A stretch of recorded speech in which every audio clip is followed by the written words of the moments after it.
episode of XenoChat. I'm one of the hosts, Tyler, along with my co-host, Justin. How's it going, everybody? And welcome back to another episode, and it's going to be a very interesting one. Yes, indeed. Now, before we go into it even further, we have a returning guest, and that is Kat. Hello, everybody. All right, and we have two special guests. We have Chris and Eric from Retrograde Amnesia. Hi, guys. Hi, hello. Damn it. Hello, I'm Eric. I knew we would talk over each other. It's very difficult for us not to talk over each other when we're not looking at each other because we have these very specific eye signals of we record in person, so we glare at each other when we don't want the other one to talk, and now we are at the behest of the internet. I'm just staring at a framed photo of Chris to simulate our usual setup. I'm staring at a framed photo, or actually I'm staring at a framed 2-page spread of an advertisement for the bouncer that Eric gave me for my birthday the other day. I swear, that must get so freaking awkward when you guys are recording and you're just looking at each other and all the different things you guys are doing while you're recording. Yeah. Chris has to at some point we had to ban Chris from wearing a special pair of pants that made noise because they were too ruffly. Yeah, I can't wear track pants to record a podcast. Apparently, that's a new rule. Well, yeah, we've only recorded live once, and we were all drunk, so. Awesome. Oh yeah, that was a real wild episode. I think about through episode 8 or so of our podcast, I learned about what's the limit of the amount of bourbons I should have, because I had to start editing out me stuttering and going off and talking about Dragon Ball Z. So the way I see it, it's you've had too many when you start talking about fake nets and casually. Oh, yeah, always.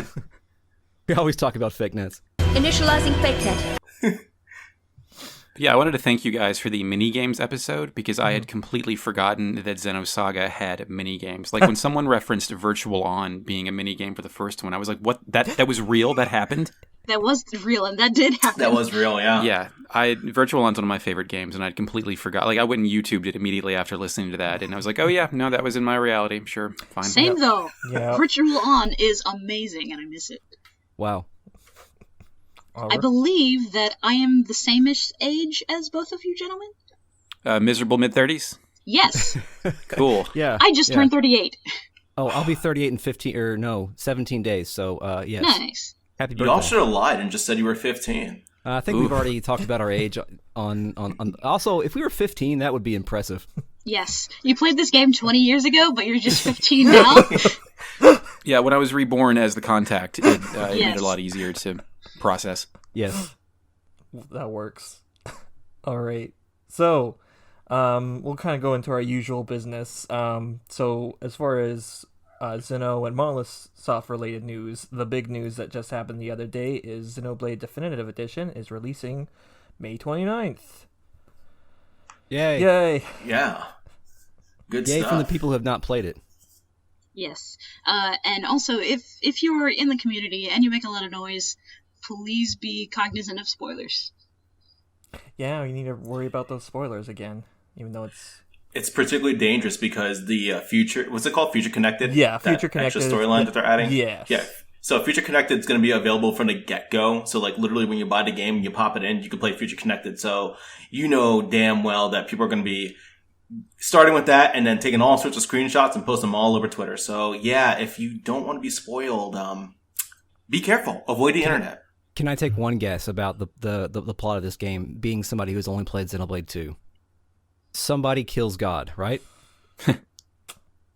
I mean, I will neither confirm nor deny this. Okay. I really appreciate the option to play the new content right up front. I just finished playing Persona 5 Royale, where you had to play about 90 hours before you could get to the bulk of the new content. So something like that is, if you're just interested into getting into the new stuff, that's a wonderful addition to the game. Oh yeah.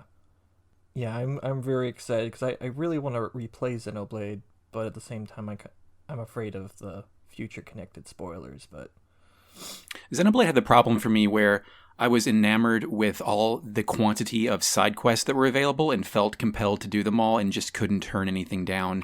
And I did a lot of them, but I'm not entirely sure that made for the best experience. Yeah, there's... No, it's kind of the best way to do it, because, when I was playing Xenoblade X, I went just for the jugular. I just wanted to do the main quest, and so I didn't do any of the side quests, and I kind of screwed myself. And it wasn't the best experience because they hide. It's like, it's a dinky side quest, but it's got some juice in it. It's like a gusher. Ugh. But sometimes you don't want a gusher for dinner, but When you say gusher, like my immediate memory is them being in my lunch bag and then it getting hot and then forming one giant gusher. no. Oh, that's gross. I know exactly what you're talking about. Oh, Well, then I just unsold you on that. Yeah, I mean, I'll probably, we can't escape the patterns that we develop even into adulthood, so I'll probably do the exact same thing again when I play the new edition. Did I hallucinate this in the fog of my mind, or was there also some talk of restoring some content to this edition of Xenoblade? I think it is the new content. yes. Okay. Yeah. The Bionis' shoulder, right? Yeah, Yeah. like there was some Yeah. pre-release movie area that was going to be in there this time. Yeah, it's going to be Yeah, that's featured going to in be in the new chapter. the future connected epilogue. So that's really cool. Yeah, I can't wait to play that. Oh, I need a good RPG right now, so I'm definitely really, really, really looking forward to that. And also, like, this is just the era for remakes, man. Like, you've got Resident Evil 3 coming out real soon. The FF7 remake is coming out really soon.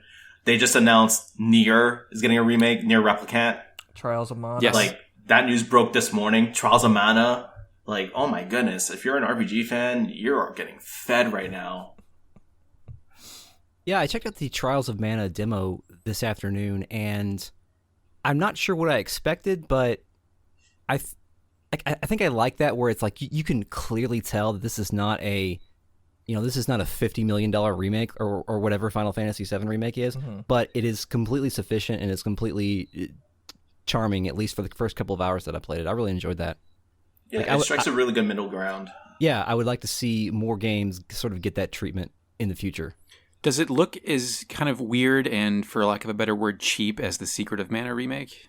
No, it looks. No. It feels more like a HD, like early PS3 RPG. If early PS3 RPGs existed, then this is what they So would be. folklore, Well, Uh, hey, Eternal folklore. Sonata. Yeah, maybe closer to Eternal Sonata. Yeah. Oh, neat. That's a good comparison. Folklore's real good. I won't diverge though. It's inevitable. It happens all the time on this podcast. Otherwise, I know they announced a collector's edition for the Xenoblade definitive edition. The American version comes with a 250-page art book. Yeah, and then you saw what, like, Europe got. They're getting a vinyl. They're getting a steel book. They're getting a poster. Like, oh my goodness. They're getting all this crazy stuff. Japan is just getting a soundtrack CD and the art book, but like, I'm kind of North America really got screwed this one. Yeah, I'm kind of disappointed they didn't like offer like just some type of soundtrack for us, because it's like that's one of the best parts of Xenoblade is its music. Yeah, they should have just given us USBs like they did with Xenoblade Cross. Oh yeah, and then like they had DRM on it too. That was so weird. Does it make me? Does it make me some sort of heathen that I pre-ordered it digitally? No, I'm going for digital with it myself because I don't want to risk it. Both me and my husband are a high risk group for COVID, so we're staying in our house no matter fucking what. Yeah, absolutely. I don't blame you a bit. My reason is a little bit less serious. It's just that like I have kids and I don't want to have to take Smash Brothers out, because then as soon as I start playing something else, they'll be like, "Hey, put Smash Brothers in." I'm like, "Oh man, I gotta." Somebody could also card. eat Smash Brothers. Yeah. Yeah, but don't lick the cartridge. I don't.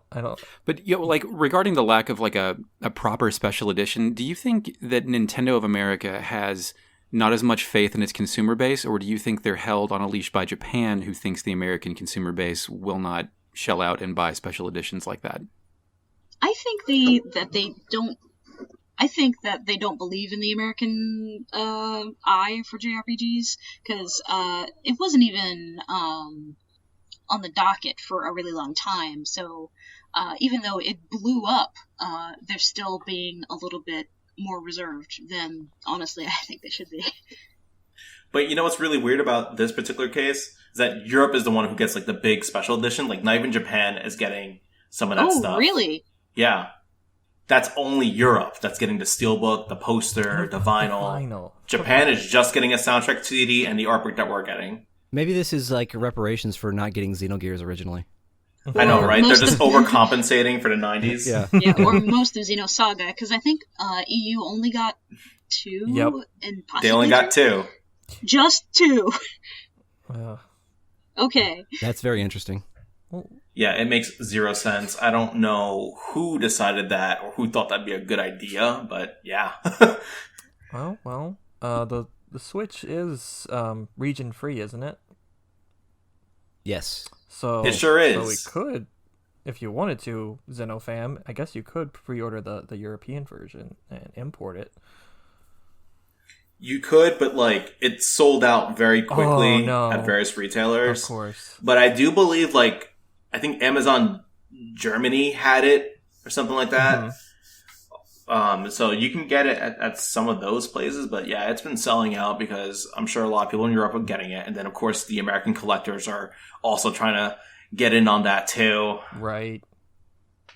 There's also the downside of if you buy a PAL game, it's going to have the PEGI rating instead of the ESRB rating, and the incongruity could drive someone insane.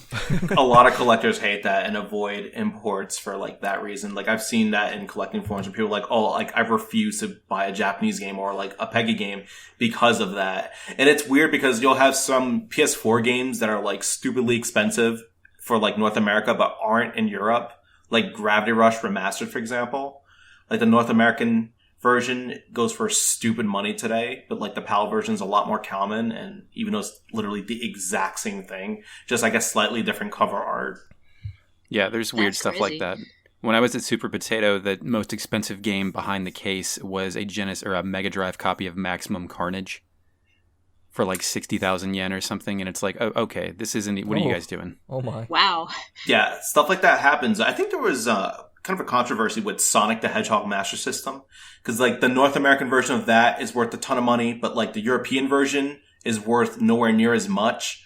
And like they are the exact same thing. The only difference is that the North American version has like a UPC sticker on like the back, and like that one little UPC sticker, which you probably could easily fake, will make that game go for hundreds more than whatever it is in Europe.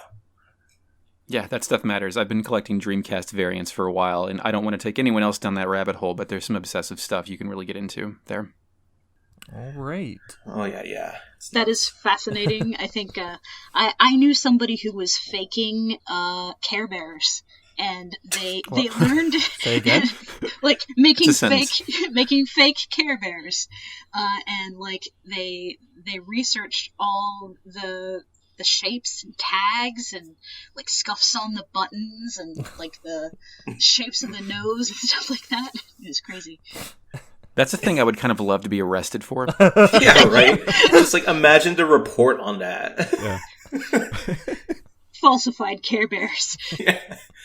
You just get sent to prison for that. What are you in for? I bootleg some Care Bears. It's like, oh man, look out, we got a badass over here.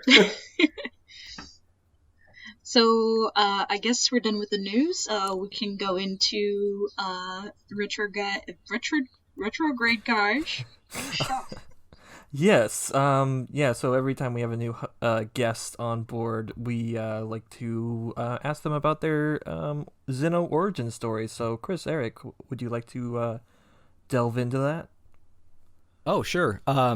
My origin story is, I guess, kind of boring, at least to start, because I was just a big Squaresoft fan. I was probably one of the first people that I knew in real life. Well, I guess it would have been at all because there was no internet back then, but I was one of the first people that I knew that played the original Dragon Warrior, because it was distributed through it was a promotional thing through Nintendo Power. I guess they made too many copies. They were trying to force JRPGs on the American market, and it didn't quite pan out, I guess, in terms of sales.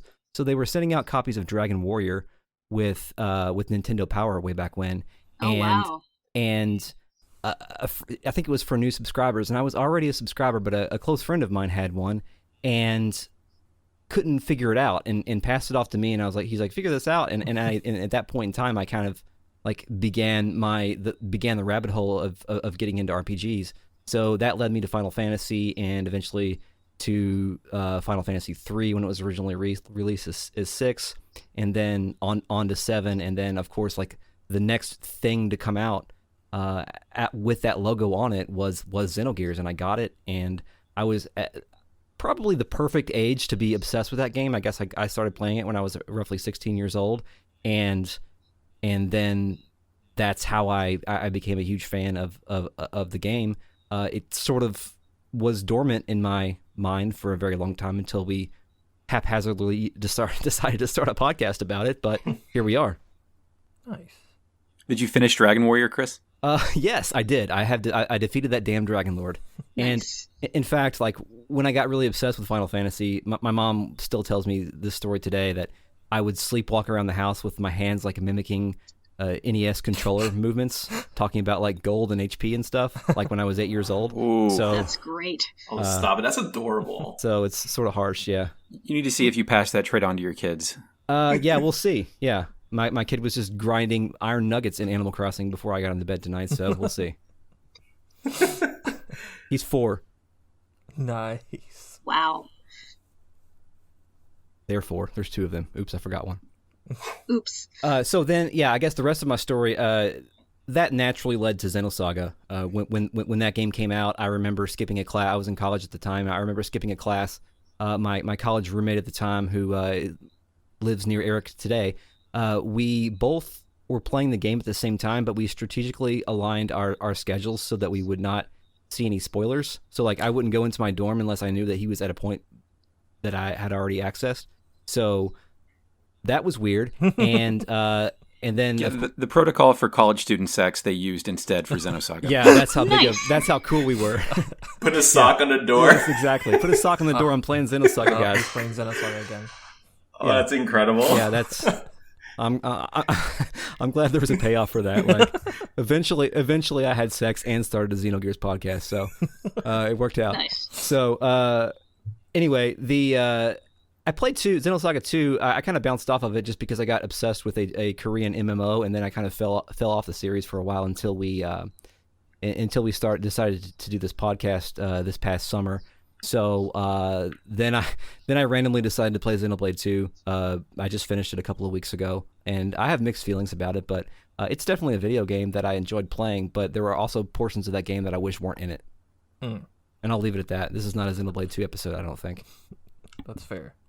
Nah. No worries. Eric. Oh, yeah, I was going to ask if that completed your Xeno story. Yeah, that completed it, Right. Unless you want to talk about the origin story of this podcast. No, I think we can skip that part. Yeah. But I'll go over a short origin story of myself that only has an insufferable beginning where I didn't grow up playing RPGs because they were games where you selected menu commands to hit people, and that did not compute with my brain where I could be Vector Man and just shoot people. Then I went to the store to buy Burning Rangers for Saturn, and they didn't have it. But yes, I love that game. They didn't have it, so I decided to get Panzer Dragoon Saga instead, thinking it was just another Panzer Dragoon game. It was not. And instead, it was something beautiful and good, and that's when I learned that I liked RPGs. Xenogears seemed like the natural kind of path to follow after you play Final Fantasy VII, after you return Saga Frontier to the rental store, of just the next thing to play. And I played it, I loved it. That led to like exploring a whole bunch more PlayStation RPGs. I think Lunar and Lunar 2 were...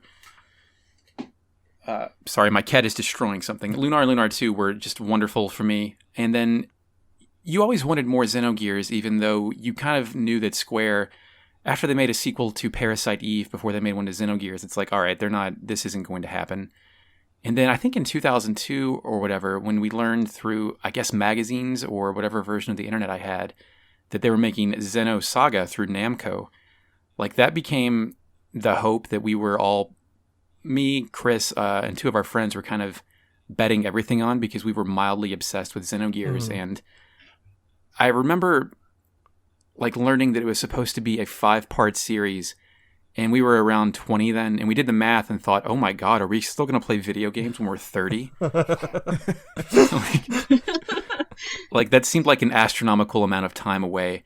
And I remember I got whatever edition came with a shirt with Cosmos on the back of it. And then I wore that shirt to college the next day and never again because of some comments that I received. Oh. So just nothing like derisive, just not the kind of vibe I wanted to exude there. I still have that shirt. Maybe we'll give it away on our podcast one day. Who knows? It has pit stains, authentic. It was worn by you, so it's worth a lot. Yeah, totally. It's got authentic sweat from me when I was 19. Then I got Xenosaga 2 on the first day, and the funny thing about that is all of my friends that I bought Xenosaga 1 with did not want to get back on the train. Yeah, it was weird. Like, Chris, you didn't play 2, did you? I did. I played most of it. I never completed it. Yeah. I think I before 2 though. What's the clearance level on spoilers for Xenosaga 1? Can I do that? Yes, you can. Permission granted. Okay, so we played Xenosaga 1 in the era of AIM. And I think we were at that point. You what? Oh, yeah, me too. But oh wow, AIM! I just remember AIM. Yeah, that was a large part of our lives. It was in the era where I left my computer on all the time, and so did Chris. And either Chris or his buddy Josh, we were playing it simultaneously. And I came back to my computer one day after school, and there was an AIM message. I remember it verbatim. It just said, "He cut off his own fucking head and grew a new fucking head." That's a hell of a message to get. Yeah, which I hadn't played that sequence, so I didn't know that he was talking about Albedo at that point, but I figured it was Xenosaga related. But I played 2, and in retrospect, I remember the battle system being very slow and a very unfortunate elevator fight toward the end. But the ending was good, and then Xenosaga 3, which came out like a year and a half after 2, kind of really made good on a lot of stuff. It was actually a fun game to play. I felt like it was paced better. Mm-hmm. And then there were some great Easter eggs at the end of that. And then I imported Xenoblade from Europe when it seemed like the Operation Rainfall stuff wasn't going to take the same thing before. Yeah. And then I modded my Wii for that and played it all on a Wii Classic controller or something stupid. And then I played... Oh, sorry, go on. I played 2 as it came out, put it down because I didn't want to play Tiger ever again. I don't blame you. Like, according to your minigame podcast, they somehow made that better, more playable as time went on, but I never... Like, I quit it for 6 months and then picked it back up summer of 2018 and finished it. And I liked it. Again, like Chris said, it has some problems with scope that I would prefer it rein in, but I think it was a net positive overall. Yeah, that game became a lot better for me once I started learning to ignore certain things about it. Like, I don't need to do every side quest. I don't need to do every Blade story. I don't need to try to find it. But what if I did? Then I'd be you probably, right? Like, it's one of those things where if I was on a desert island, I would delight in completing Xenoblade 2, but when everything else is pulling my arms in different directions, I kind of just wanted the core of the experience, which was still like 100 hours or something. Yeah, I think it took me about 90 hours to just get through the main story of Blade 2. That's fair. Yeah, I've played like over 200 hours, and I still haven't completed all of the Blade quests. I feel like Blade 2 is one of those games where, like, many of the quests is better if you just save it for post-game, because, like, I can complete many of those quests and many of the affinity charts in, like, no time. I guess I got spent enough time in Blade 2 where I just have, like, this optimized way of playing it that I just didn't have when I was playing the main story. Because, like, when I was playing the main story, I'd try to do quests and I'd get pissed off because I'd run into, like, a wall. It's like, oh, you don't have this ability because of the gotcha thing. But then now, like, in post-game, that's not even an issue for me. I can get that ability very quickly. I know how to, like, use the blades effectively to do that. I know how to do the Merc missions effectively. So I think it's one of those games where if you save it for later, it ends up being a lot more enjoyable. Yeah, I found for me that once I started ignoring things, then if I were to pick up a quest that I found interesting and I did it, I would enjoy it a lot more. Like, once I picked up the Wulfric Blade quest, I was like, oh, you know what? I like Wulfric. He's weird. Or Wulfric, or whatever his name is. He's weird. I should follow through on this. And I did it, and I enjoyed that. But I ended up ignoring a lot of the other stuff and then just kind of barreling towards the end of the story. And then that sort of that allowed me to reclaim my experience from one of frustration and doubt if I would ever care about another Xenoblade thing ever again into something that I enjoyed once the game kind of put a bow on itself. even though I didn't understand the ending at all. But I guess maybe I will once I play the first one. Yeah, it's funny that you saw that ending first. Yeah. Yeah, that is really interesting. But yeah, we all play the Xeno games in our own different ways, so that I don't think your way was invalid at all. Look forward to season 7 of our podcast when we talk about this in 2026. I look forward to it. All right, so if that's that, then we can move on to the meat of the episode, and that is about Citan Uzuki from Xenogears. Chris and I will try to observe your house rules and pronunciation. Okay. Yeah, we actually made. I don't know. We made a pact on our podcast to like have a really good conversation about pronunciation before we like every time a term was introduced, and we kind of like started violating that, and we never had a conversation about the proper pronunciation of Citan, and we started pronouncing it like we did when we were teens and just said Citan. So here we are. No, that's fine. Like I think one of the previous episodes, I said Citan, and then Kat said Citan, and I was like, oh crap, I pronounced it wrong. So I started switching. I'm probably doing it wrong. I have so many friends who say Citan. I used to say Citan, and it's probably not Citan because Japanese has rules about double T sounds. But like, I guess we can choose one.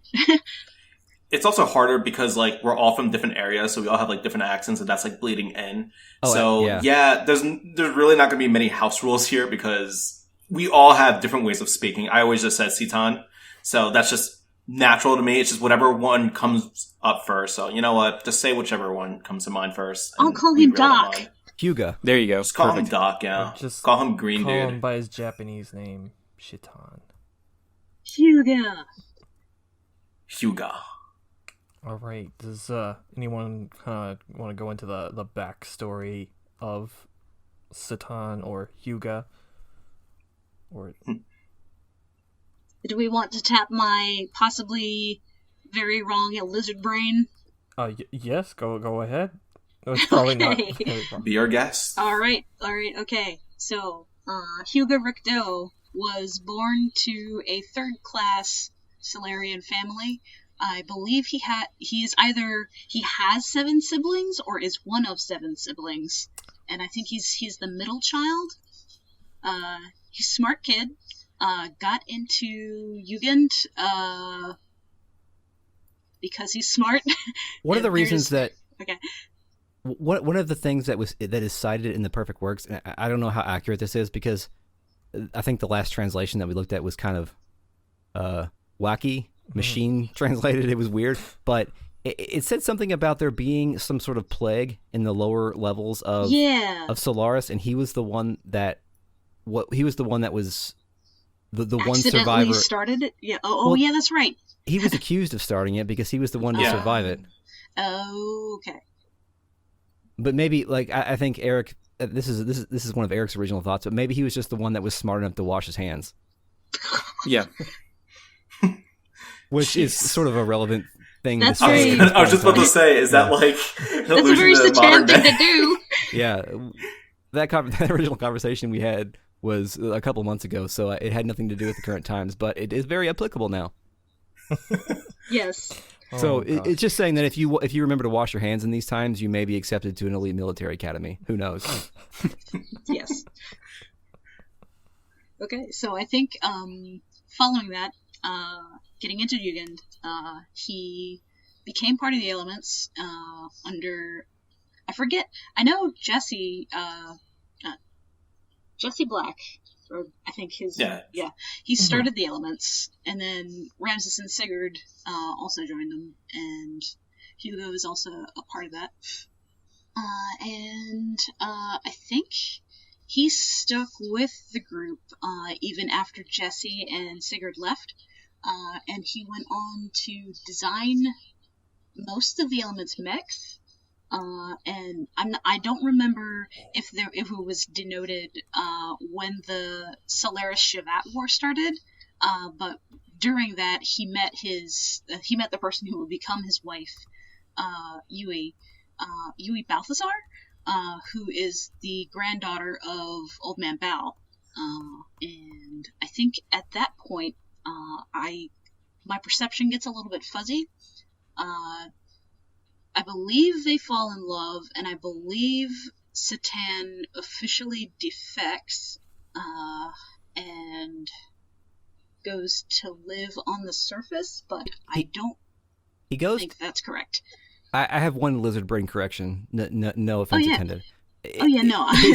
His Yui is Gaspar's daughter, not Balthasar. Oh, okay, my bad. But you're correct. He goes to live on the surface, but that is at the urging of Emperor Cain, because Emperor Cain knows there is a particular problem that he needs to have observed. That particular problem being Fae, and whether or not he will be useful to the Emperor's particular scenario. So at that point in time, and I know in our podcast, especially early on in our podcast, we give Citan a lot of shit because he's kind of an asshole to Fae. Yes, he knows. On. Yeah, he knows everything that's going on, and he's still saying what he says. Yes. But he has a very specific burden that he has to shoulder, and maybe that is why he is like so adamant about certain things. Because he knows that at any point in time, Fae could go nuclear and turn to id and destroy everything, and he has a very delicate tightrope to walk. So. I'm not saying that I am explicitly apologizing to Citan for talking bad about him, but he did have a burden that I was not aware of when we were originally sort of dissecting this game from I guess in a linear fashion. No, I think that's a better view to have than the Tumblr/Twitter outlook of, oh, he's not a cinnamon roll, you're not allowed to like him. Oh yeah, I've seen plenty of like Citan's an asshole posts. Like, everybody really hates this dude, but like, yeah, I mean, there's obviously a reason, or I guess a method to his madness. And like, I always found Citan to be kind of interesting because like, you just see him as just the all-knowing guy, right? Like, he obviously knows much more about the story. And I guess like people really hate him, especially for like the Solaris incident with Faye and Ellie. Soylent. Were they? The Soylent thing. Yeah. The Soylent thing. Like, I know a lot of people hate him just for that alone. I mean, come on. It's kind of squicky, but... Come on. He could have told them it was made out of people. Yeah. I liken Citan's behavior there to where I'm watching my cat sneak up on something where the end result is like something's going to fall or make a loud noise and scare the shit out of the cat. And I'm just sitting there like rubbing my hands together like, yes, please, check it out. Because I want to observe what's about to happen because that will be amusing to me. But the difference is Citan is dealing with someone who's basically a nuclear bomb doing that at that point. So there are greater implications there. But I think his curiosity in situations like that gets the best of him that exceed his role as a guardian angel to observe Fae and report on whether or not he's dangerous. Yeah, we've often wondered if he has any sort of prime directive during his mission to observe Fae. Like, is he allowed to intervene? Mm-hmm. Because it appears like there are many times in which he could intervene in certain situations, but he doesn't. Like, early on in the game, of course, like, in the first, like, boss tutorial battle, when you are learning that if an enemy is rendered in 3D, you can't hurt it when you're a 2D sprite, he brings you the gear in the giant land crab in the forest, and that's one of the few moments when he shows up and does a cool thing. Otherwise, he's just kind of like sitting there observing, and he's the one to, press the buttons on the terminals when you reach a terminal that has a lot of lore in it. But it's very interesting, like to wonder whether or not he had the ability to, choose to join Faye's team throughout the entire game, or if he was not granted that opportunity until much, much later in the game. Once you get to Solaris, and he has that like. That final moment in which he traps Faye and then becomes a double, triple, quadruple agent or whatever he ends up being. You get the feeling toward the end that Cain is actually leaning toward siding with humanity, and that's ultimately the reason for his disposal. So maybe some of that kind of bled off onto Citan, since that's who he was in direct contact with, taking those orders. That makes perfect sense. Yeah. Also, I think there's that Final Fantasy VIII theory about Squall being dead at a certain point. Yeah. Yes. Mm-hmm. It didn't really pan out, but as soon as Citan showed up in D Block, just appearing to Faye, I was wondering maybe if like Citan was secretly his invisible friend that was enabling him to do all these crazy things. Yeah, well, he does have those two other invisible friends, so... What do you mean the? So the coward, Faye, and it. Oh, right. you're Yes. talking about His yeah. actual invisible Yes. friend. It is interesting Yes. that you bring up the Citan appearing in D Block, because he does that a couple of other times in the story where like Faye is alone and he's confused and doesn't know what's going on, and then Citan just kind of walks in the door, because that very explicitly happens at the beginning of Disc 2 at Tara Melchior's house, when Faye is like, he wakes up, he's like, oh, I'm naked in a tube, and where am I? And I'm in the forest. and then Citan shows up and is like, hey guys, we have more missions. I have more missions for you. So he's got that knack. Yeah. It's like Tyler Durden, but nerdy instead of ultra cool. Yeah, precisely. Well, he does have a sword. He gets a sword later, so that is what makes him ultra. Yes. Yeah, that is what makes him ultra cool. When I was a kid, I had this thing for glasses guys, and like whoever was the glasses guy, I gravitated toward. And when he got that sword, just something about him started to scare me, and I was like, I'm gonna crush on somebody else now. Wow, that's an interesting read, because the sword just made him that much cooler. Because when we started playing this game again for the podcast this past summer, he very much in my head was like, oh yeah, he was my favorite character in the game because he gets a sword, and samurai people or samurai influenced people are very cool, and not really realizing how he sort of treats people along the way. But he's probably, I would say, and I don't know if this is where I'll land by the time we finish our playthrough, but I would say, with the exception of maybe Krellian, Groff, and maybe that's it, Citan is the most interesting character in the game because he has the most complex arc. He has both the biggest burden to carry and maybe the most pivotal decision to make. He's probably the most present character in addition to Faye, too, meaning he gets the most screen time and then is allowed to kind of exist over the course of the entire narrative, as opposed to having these individual arcs that kind of get short-shafted, like Rico or Maria. Yeah, absolutely. But yeah, It also helps that you're introduced to him really early on, too. Yeah. Like, he's immediately presented as, like, this sage, like, knowledge figure that Faye trusts unconditionally.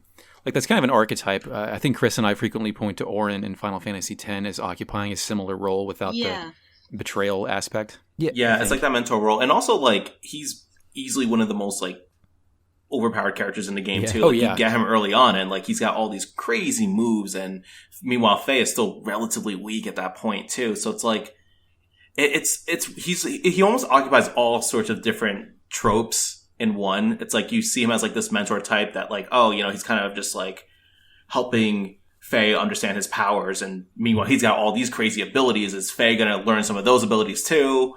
So it's like, there's all these expectations that kind of get put in your head when you see Citan Uzuki, and then, like, as the story plays out, you start to learn all this extra stuff about him, and it kind of just turns some of that on its head. I often wonder if Citan's, like, mechanical prowess, like the fact that he's a really good character and they give him a sword and he gets even better, it was an explicit choice when the game was being designed. Like, when they were balancing the stats or whatever whatever they do, they're like, let's make this guy really strong because he is the one that should be strong. Like, I wonder if that's a coincidence or if that was a choice. Well, that, and then they're cutting characters too. Like, I can't think of her name. Bart's cousin. What's her name? Margie was supposed to be a playable character, and then at some point she got cut. But then at some point there was also an argument like, wait, do you want us to give Citan 2 sets of death blows?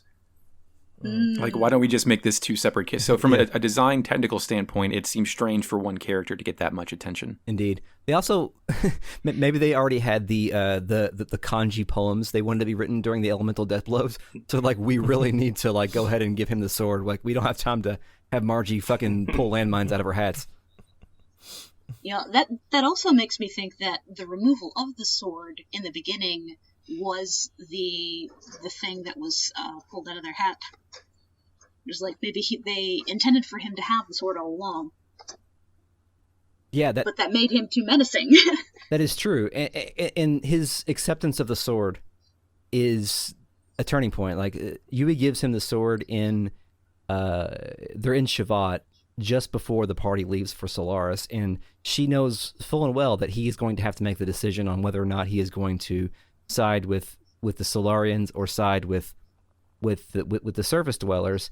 And I don't think that Citan knows at this point in time that the Emperor is going to at least partially push the decision point onto Citan himself, but that's a very symbolic turning point because the sword is given to him, and that sword was sort of sealed up is the word that we see used a lot. His sword was sealed up in order to prevent him from being the killing machine that he once was, but now he has to take it back because he has a specific duty and or emotion to chase after. This really makes me want to replay. Because the last time I played Xenogears cover to cover was 20 years ago. So, and I think I was 16, and I had all these 16-year-old emotions. So I really want to see how my perception of the game has changed over that amount of time. Well, if you are a human, they will be different. Trust me. Yes. For not playing for 20 years, your introduction to Citan, you retained more information than I think after I took a 20-year break, my summation of Citan was like, green robe, betrayal. Right. And even though you said something about Old Man Bal being related to Yui, I didn't even remember who Old Man Bal was when we started doing this. So about 5 years ago, I got super re-obsessed with Ramses. So I set about writing a fic that puts him in the party right before the fight with Deus. And I did a lot of research. I did a ton of research because of Ramses's relationship with Emperor Cain. I went and backfilled Citan's relationship with Emperor Cain. Yeah. That led to so many rabbit holes. Yeah, Ramses is a rabbit hole in and of himself. So yeah. Chris and I stumbled upon a strange scene that I would like to get your all's take on. Okay. It's your first trip back to Shavat, and if Citan's in your party and you're exploring around the capital, not the old city, but the capital, and you go into one of the apartment rooms, and it's Citan and Yui's house, and Yui's just there cooking lunch. Oh. And I can't tell if Citan is just in deep cover or if he just doesn't want to talk to her, but she hasn't seen him in months, and there's no dialogue there. He's like, "Oh yeah, what's up?" It's extremely interesting too because Eric experienced it that way, but when I got there, I did not have Citan in his party, or in my party, and I had Bart, and Bart was like, "What? Citan has a wife?" Oh my god! And it seems like if they didn't have the tech to put that text hook in, that would be my excuse. But if Bart says something but Citan does not, I don't know. Yeah, there are very clearly a couple of different pieces of incidental dialogue based on who you bring. There's some stuff in Zaboim if you bring Ellie versus if you don't bring her. And so I tend to read it the same way Eric did, whereas he just didn't know what to say there because we just got done climbing Babel Tower, yet she's here, making lunch for us. So hey dude, you couldn't have said that your wife's already up here. How'd she get up here? Right? She doesn't have a platforming gear, right? You could have, hitched a ride with her. I don't know. Yeah. Also video games. My hope is that there was too much to say, so he didn't say anything. I think you're right. Yeah, that's a good take. I think that episode that we discussed that'll be out in a couple weeks, so please look forward to it. Okay, will do. And I guess I kind of wanted to talk about Citan and his relationship with his family because, yeah, something like that, they seem, I don't want to say distant, but it's just I think maybe dynamic. You should say, I think you should say distant because he says at some point in time, he's like, yeah, my daughter doesn't really talk to me. And she doesn't talk a lot to begin with because it's very, very heavily implied that she has telepathic power along with Billy's sister. But he's like, yeah, my daughter doesn't talk to me. And it's kind of like we described that early on as oh, he's a shit father, but maybe it's a little beyond that. Mm-hmm.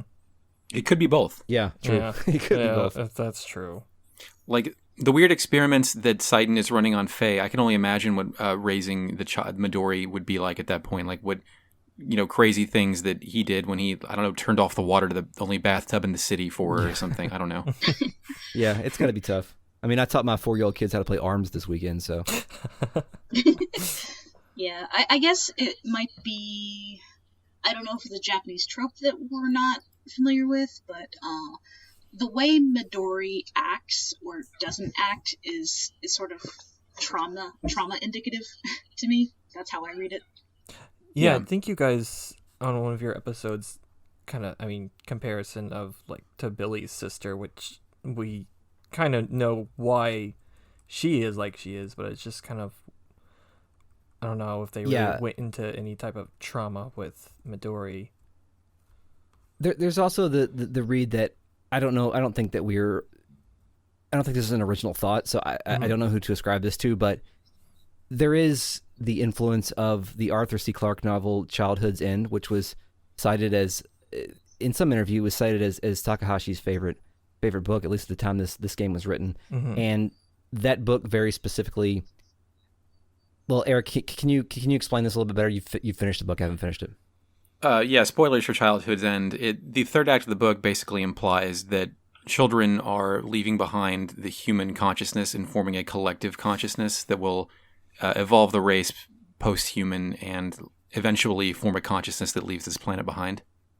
So interesting. So we think that maybe the telepathy that is on display by both Midori and Primera may be a subtle reference to that particular point. Especially when you mix in with the ether of the world and how I think it's the whatever's responsible for the ether that I can't remember right now is kind of getting that in the air literally, and then the children, the latest generation, the final generation, if things are going according to plan, are starting to display the effects of that more presently and more directly. Yeah.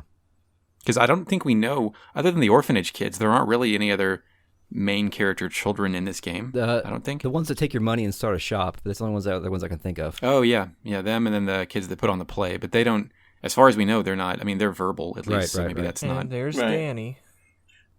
Oh, yeah, Dan. Yeah. Oh, yeah. Yeah. Throwing the dress. I don't think he got the ability. No. Do you think that Midori is aware of Citan and like his relationship with Kane?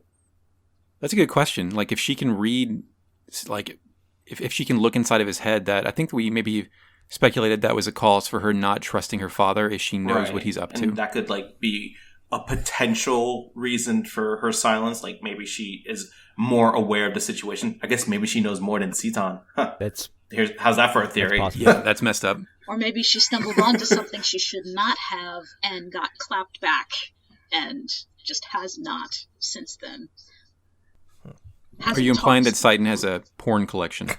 Yes. No, I'm implying that he was doing something with Emperor Kane and she saw it and got punished. Yeah, that's a possibility as well. But also probably porn. But the hottest girls of Solaris. Yes. Yeah. Well, no, there are on the walls in the bar in D Block, there are digitized pictures of pinup ladies. So that has to be a real person out there somewhere who is in Xenogears. I remember that. Isn't there like a picture of Tifa somewhere in there? Yes, there's also a picture of Tifa in a Solaris apartment. I do remember that, actually. Yeah, someone's going to find that picture. Yeah, like I thought about putting it in like that reverse image lookup site, but then it's like a 3 pixel by 5 pixel height. Like it's going to be really, it's going to be very hard to do. It would be impossible unless you had the access to the original files or something. Or maybe whoever has that VR mod and they do the weird resolution thing can get a better look at it. That'd be a weird thing to do, though, right? Hey, can I borrow your VR setup so I can look at this picture in this bar?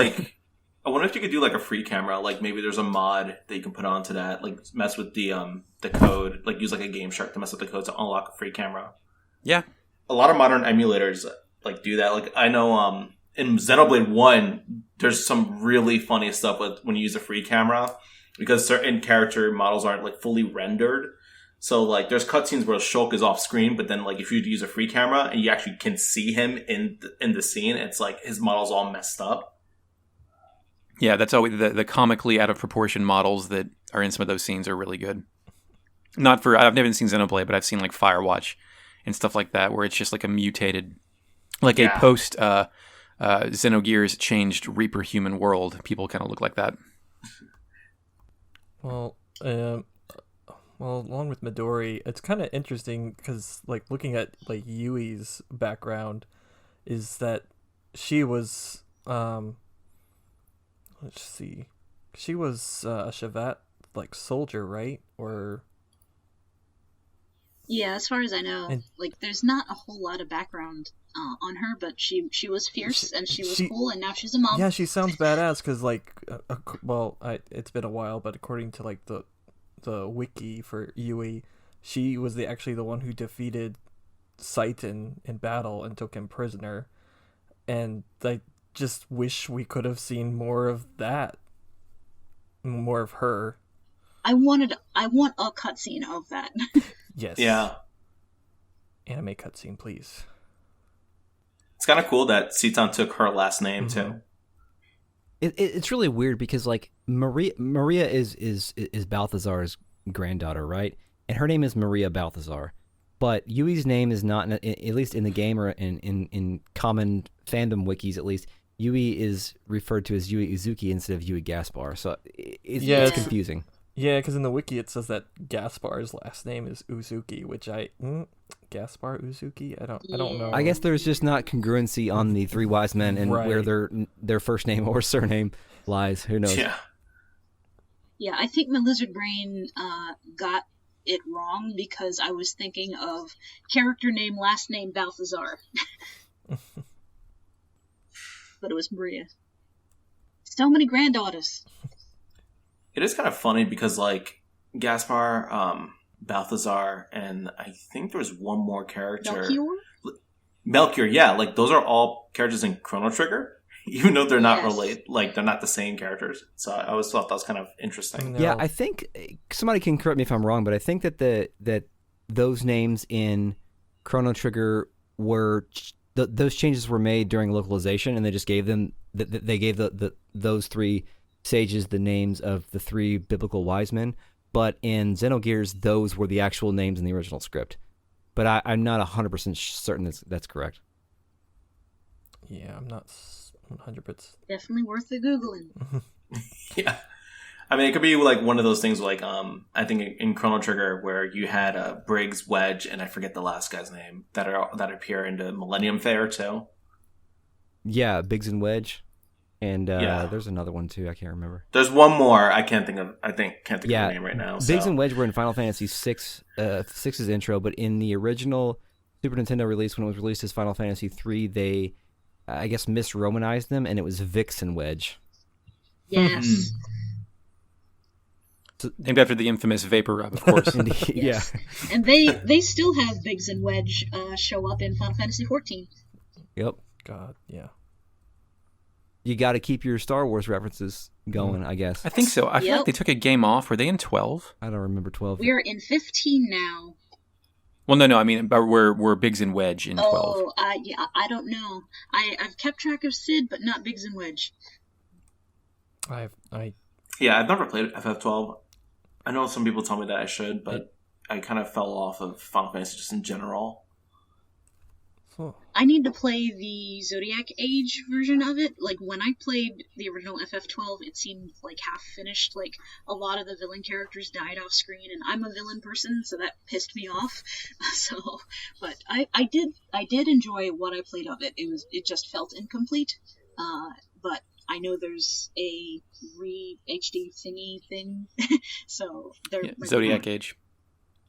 12, I think, is comparable to 15 in that it was a big mess for a long time and then stitched together to make a release date. Mm-hmm. Yeah. Yeah, because they switched directors. But anyway, Citan, or Citan. But yeah, I mean, like, I don't know what else we can really say about Midori, other than she's mysterious daughter who may or may not have psychic powers. She may or may not be aware of what her father's He doing. may or may not have dirt on him. She may or may not be named after Citan's favorite color. There's also a liquor named Midori, and it's green. There is. Yes, you can make some very good melon balls with that. Chris, I just found out what we have to drink for our wrap-up podcast. Oh, no. Yes. Yeah, get you some Midori and some Kirschwasser, even though Kirschwasser is a Xenosaga reference. It works. It's in the family. Anything is better than Soylent, because we did God. that. Yeah. Oh no. God, I forgot about Yeah, that. that episode has not been released yet, but also please look forward to that. Please look forward to our misery. So is that the Swedish health drink Soylent? Yeah, I don't know if it's Swedish, but it's definitely for rich people who think they're doing something. Yeah. I think Soylent was like a tech bro thing where they tried to make a complete meal replacement without being aware that stuff like Slim Fast already existed. Whoops. Yeah, unless you like one of those people that listen to noises of people retching and also retch yourself, it's an okay podcast. Oh, I look forward to it.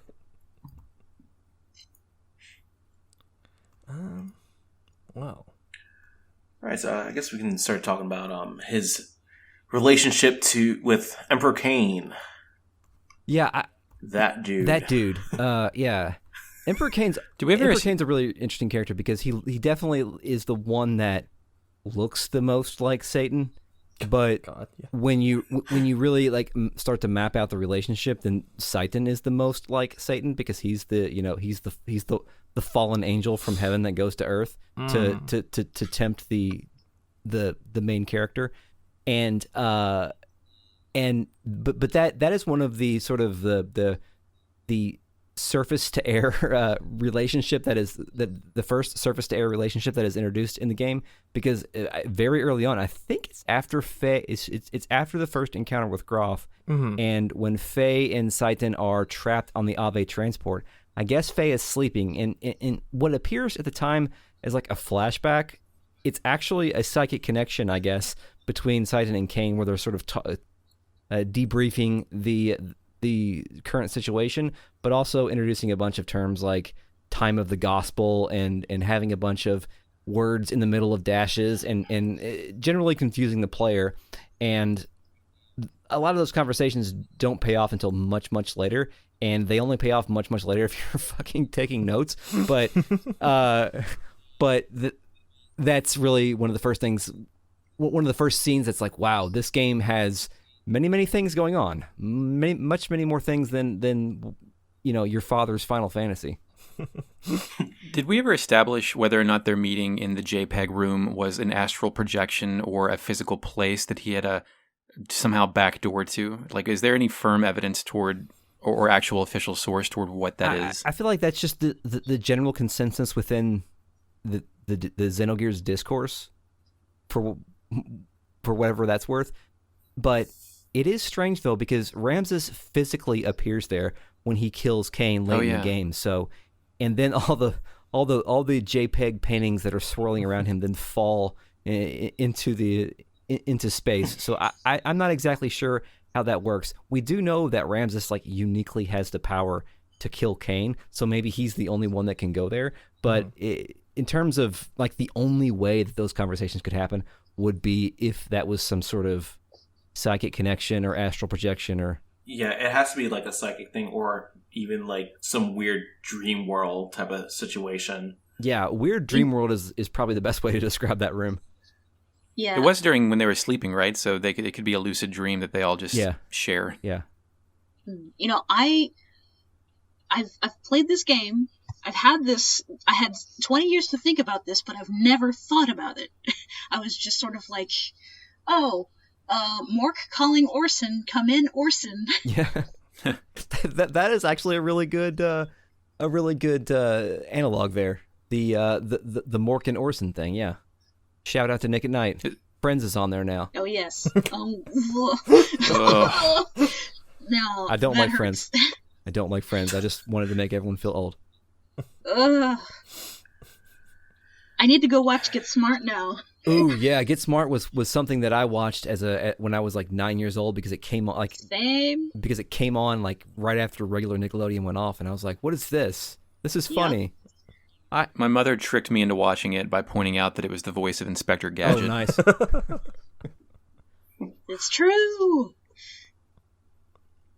So yeah, I definitely think that is one of the first, like with Groff in that conversation between Citan and Kain being introduced so close together is a very early tip of the cap to like, this is not just any old RPG. This is we have some conspiracies to unwind here.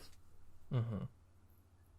And ultimately that relationship becomes the culminating moment for Citan once they get to Solaris once he gets there to deliver Faye, for lack of a better term. Yeah, I have some lizard brain, like partially fanficky observations about Emperor Cain. If you'd let me have the floor for a second. Go ahead. Yeah, Absolutely. Okay, when I was doing my research, I sort of got the impression that Emperor Cain knew that he was going to be betrayed. So, like, over time, well, he had 10,000 years just to sort of watch Miang's movements. I think he was the first human that was created on the planet, besides Abel.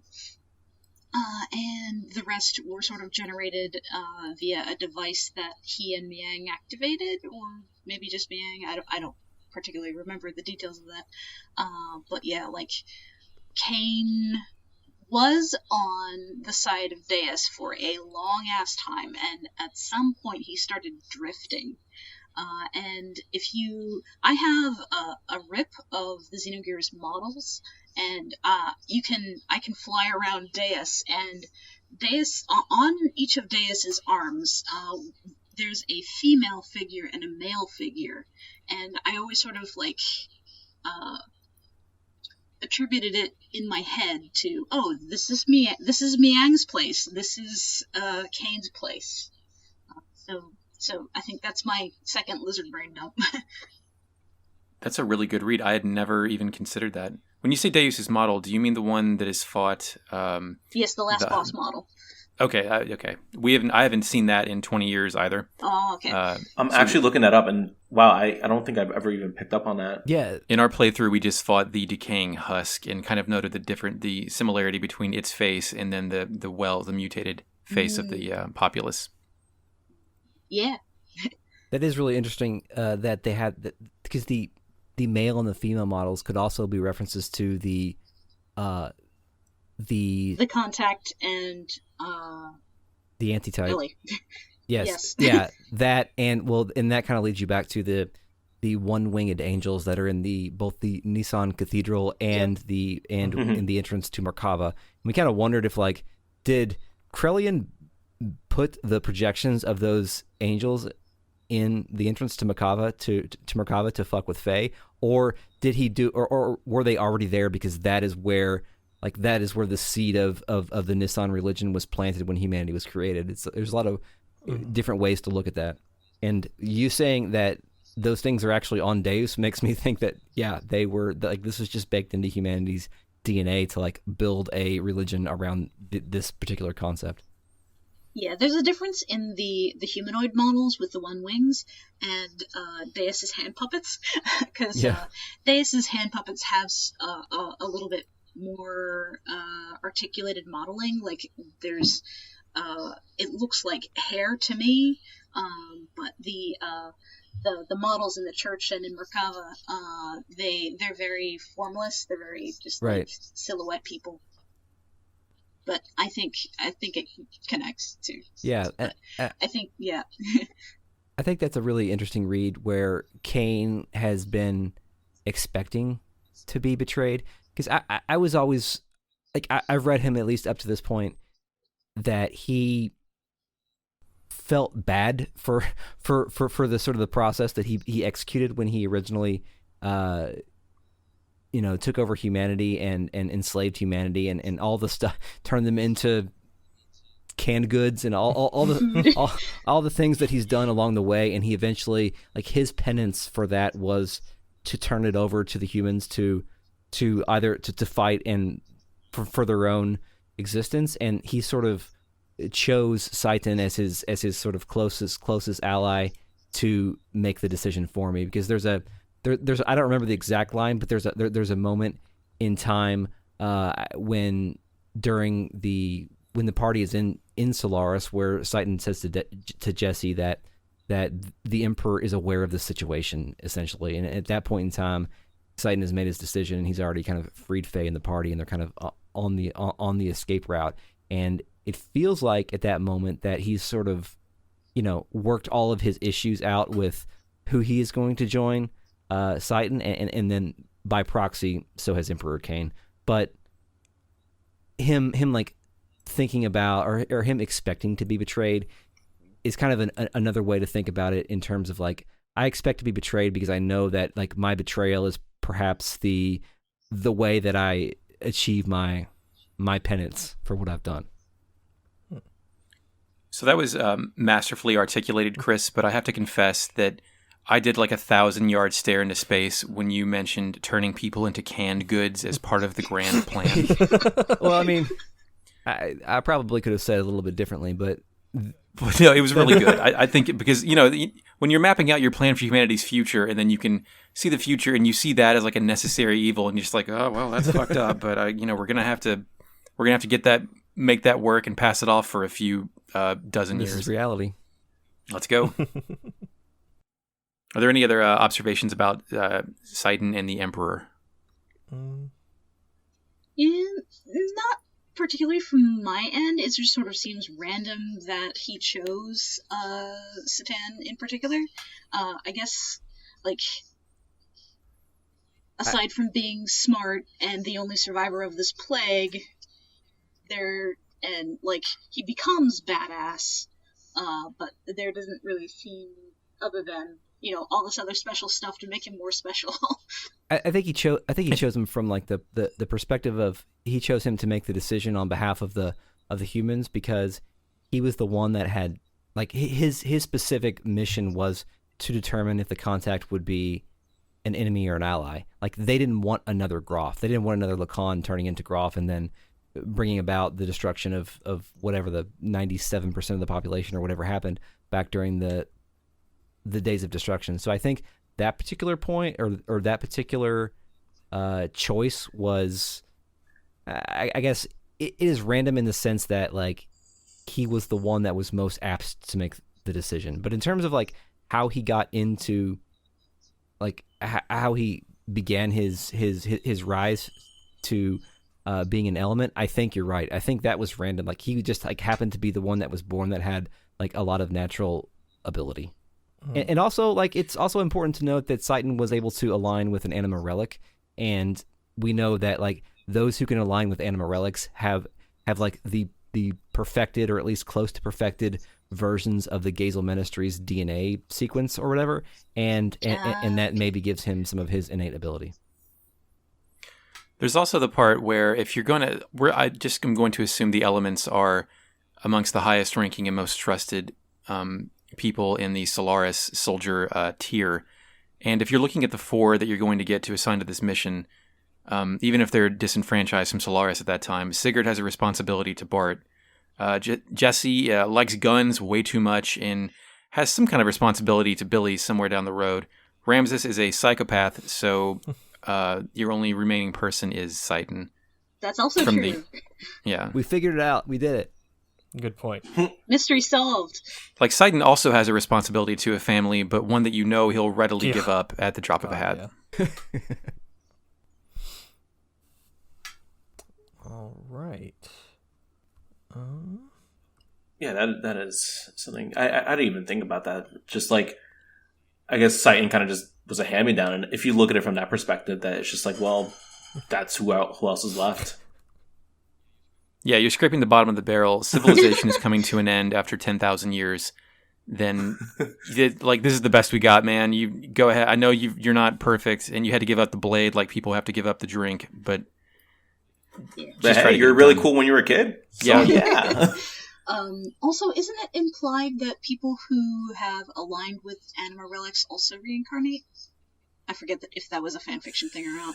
Was that I don't remember that. I think it's a fanfiction thing. I don't think they explicitly reincarnate, but I think like they're like the closer you are to alignment, like the closer your DNA is to reaching the the point of alignment. So you could actually think about that, like, 'cause like I don't remember which Fatima ancestor, maybe it was Rani Fatima, that originally aligned with with Bart's gear, but Bart was also able to pilot it. I think I'm reading that correctly, and so maybe that's where that comes from in the discourse. Like, if my great grandfather was able to pilot an Omni gear, then so should I guess, as long as my hair is the same color. I don't know. It just carries on, yeah. The power is stored in the anime character's hair color. Yeah. Yeah, there's only so many choices. Yeah. The Fatima eyes can open doors and the hair can pilot gears. Again, another mystery solved. We're on a roll tonight. Gosh, what else? That's too funny. So what's this extra bullet point that you have here during Xenogears? I think I just put that there because I was going in chronological order, and I didn't include what he did over the game time. I think we've kind of hit on all the major things he did on during the game, with the exception of the moment in which he temporarily betrays the party in Solaris. Mm-hmm. Another part of the game that's usually the basis of the "fuck Citan" movement. Yeah, that's weird too, because it's like it only takes about 15 minutes for him to like come clean, and then you pretty much know why he did what he did, because I think the way it's presented is pretty dramatic, because you're kind of going down a hallway and then Ellie's like, hey, why are we going the back way? Why do you know the code to all these doors? What is going on here? And then all the lights go out, and then Faye is alone, and then he's bound, and he's being sort of persecuted by the Gazel Ministry, and then Citan comes in later and then is a huge asshole to Faye for a while. And I think some folks in our community have theorized, like, maybe Citan during this conversation of making Faye angry is sort of in the process of working out his own feelings, because he's trying to. Actually, I've got the line here. I'm going to read it. He says, "Childish ideals pale when placed before reality, but actually many are satisfied with that. Being given one's place frees one from any risk. Misfortunes may be blamed on others. Do you know why people cannot exist alone, but under some bigger concept such as a group or country, some people need a place to go to be themselves. The more stable it is, the more effective it is. The ministry gives them such a place. Under total surveillance, there is no need to bear the delusion of being an individual. What else could be easier? Facts are facts, so let's just accept them. It will be easier for all of us. Resistance is futile. It only makes things painful." And, like, you can tell he rehearsed he rehearsed it, but, like, he's probably rehearsed it so many times that he's actually beginning to question those ideals. And he obviously is questioning those ideals, because he ends up going ultimately towards the side of, like, let's retain our own individuality and not become, parts for the resurrection of God.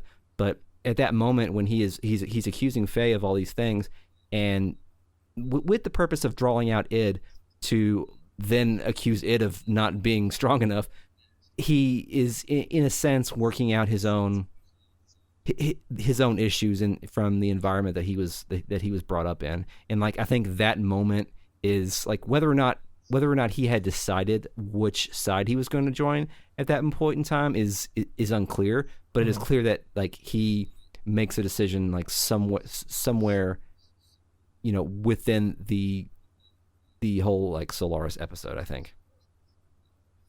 Chris and I also speculated that when those lights went out, that Citan had, like, in his pocket, like, a life alert panic button that he had one finger on for, like, most of the game, and then finally just decided to push it when he couldn't explain his way out of this one. I love that idea. It's like anytime something's about to happen, he just has, like, his hand behind his back. Like he's like rubbing the top of it, just right about to hit it.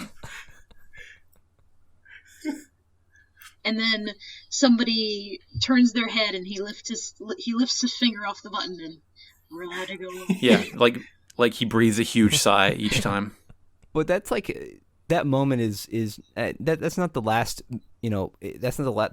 His purpose isn't completely solved at that point in time, but that's sort of when his arc ultimately comes to an end. Like, he's still present in the story in a way which characters like Maria and Rico and Billy aren't present, but he doesn't really have much more than just being a party member who is also good at computers for the rest of the story, at least from the point that we're up to at this point.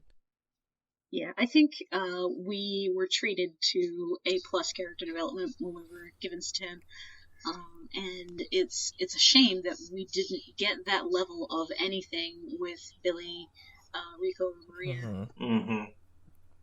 Yeah, especially Rico. I would have loved to have had an arc of Rico going back to the. I'm sorry if I interrupted somebody.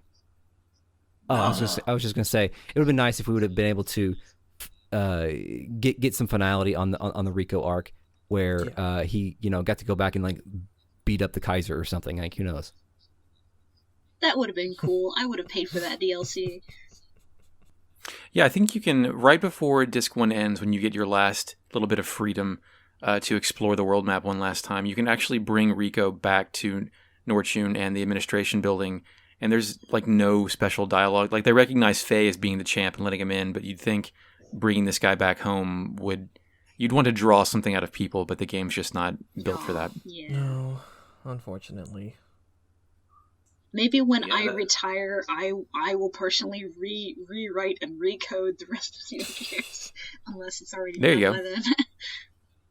Xenogears Rico does something edition. Tim Rogers at Kotaku basically spent like an entire video series properly localizing Final Fantasy VII. So, if you have someone willing to pay you for a year and are a native level speaker, then sure. Nice.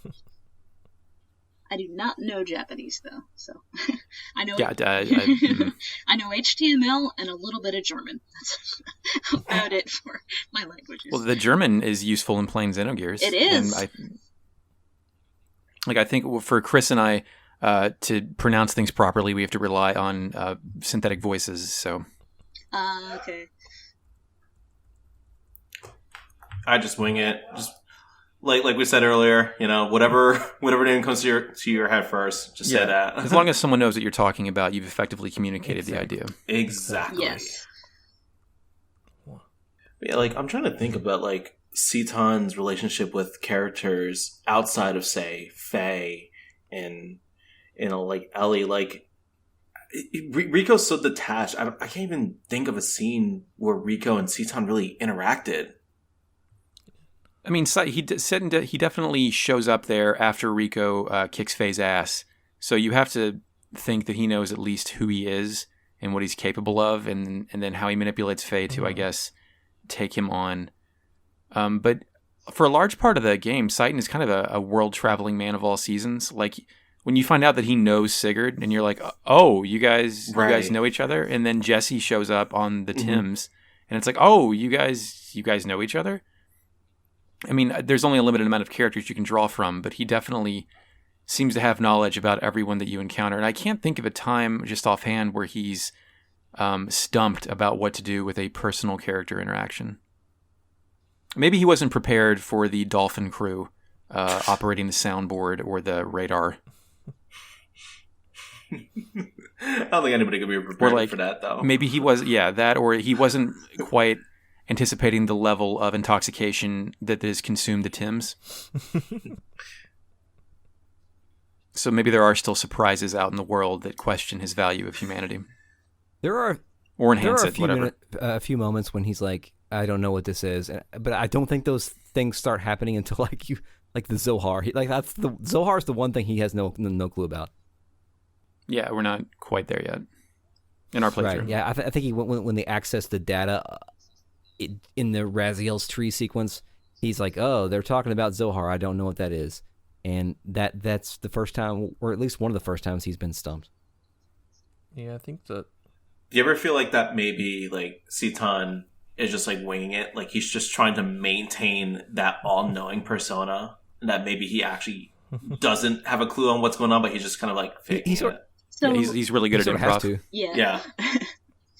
He has knowledge enough about most things, but and that bubbles to the surface, and he can make it look polished. But anytime there's any extra input, dot dot dot. In other words, he's a professional bullshitter. Yeah. Yeah, that describes him. Like, I don't think lawyer is a profession in that world, but he would definitely be fit Nor is- for it. Oh, Nor is 100%. podcaster. I'm just imagining Citan in a Phoenix Wright situation. Yeah. He should be like Miles Edgeworth. Only slightly less mean, because that's not his thing. I just picture him taking off the glasses and then rubbing the bridge of his nose and reapplying the glasses. I can see that too. That's too funny. So yeah, I guess what else could we really say about Citan? I guess we could talk about like his gameplay style. I always found his fighting style to be really interesting. Actually, I found everyone's fighting style is going to be very interesting. A lot of Chinese style martial arts in here, which combined with the sword, which is really like kind of a weird blend of styles there. Yeah, the couple. I think Chris... Sorry. Go ahead. The couple of times I attempted to restart Xenogears in the last couple of years, I would take Citan out of my party because he was OP. There is a way. He's got all those arcane abilities, as they call them, where he has the ability to amplify certain elements and de-amplify other ones, and like those things are never necessary to play this game, but it is an interesting sort of like buff debuff thing that you could do. Like if you were forced to do that a little bit more often, that would have made his gameplay, especially early on, a little bit more interesting. But the only time I can think I ever used that was like during the Red Rum battle, when you can like make yourself stronger against fire. I think is that thing has a fire elemental attack or something in the sewers. But Oh yeah, you mentioned the sewers. Citan also did a pretty neat cover job, and I don't think we've talked about that yet, where you're meant to believe that Red Rum was killing Rico's henchmen and other people in the sewers, but really it was kind of Faye going into id mode unconsciously in the middle of the night. And we were like, why is Citan burying this creature? That's kind of like a weird ritual, right? But he was hiding the evidence of what was happening. Right. yeah, that was one of those neat moments of foreshadowing where like you could tell something was going on, and at the time that subplot felt disconnected from the larger plot, but ultimately it was one of the better bits of subtle foreshadowing in this game. Yeah, it's very extremely subtle in comparison to some of the other moments in the game. And there's a lot of not so subtle foreshadowing. Like you think about the introduction. Like this is one thing we didn't talk about, but when you're introduced to the character, when you get up to his house on the top of the hill, and he's out there into the backyard tinkering with his junk, and he like Faye and him have that conversation, and then they like Faye leaves to go get ready for dinner or whatever. Then that music box thing like melts or whatever, and he's like, "Oh wow, this must be an omen." And you're like, "Okay, well, thanks, man. Thanks for pointing that out for us." Oh shit! Oh fuck! Yeah. Thank you, Citan, for pointing that out. I think I remember a lizard brain hair of around the office at Square. Tetsuya Nomura came up with the idea for Citan at some point. It's like, hey, we should have a cool Japanese sword guy. But I do not remember the source for that, so that might be my head. I was gonna say how. And it's stray hair. I think there was, I don't know explicitly who came up with the idea for him, but there was like some, I guess some, not necessarily, I guess strife maybe is a word, where like Takahashi, and this is weird to say now, like having played the Xenoblade games, but Takahashi had like a penchant for like dark and mysterious and drab and ominous things, and the sort of pastoral look of Faye and Citan that came out of that process was sort of contradictory that for what he wanted to go for, but came out the way it was. I think there's some neat stuff about how those characters were designed in the 20th anniversary concert interview pamphlet. Oh yeah, that's a thing. Yeah, because I think, didn't he say if he could one like design he would want to like change would have been like Faye's design. I think what might have been one of them, but maybe I misremember. Yeah, I mean if you think about the like the original pitch, I don't remember which interview this was from, but like the original pitch for the story was like a soldier of fortune with multiple personalities, and Faye definitely did not come out of the wash as a soldier of fortune. He has multiple personalities, obviously, but he didn't come out as that. Right. Yeah, he is far from a soldier.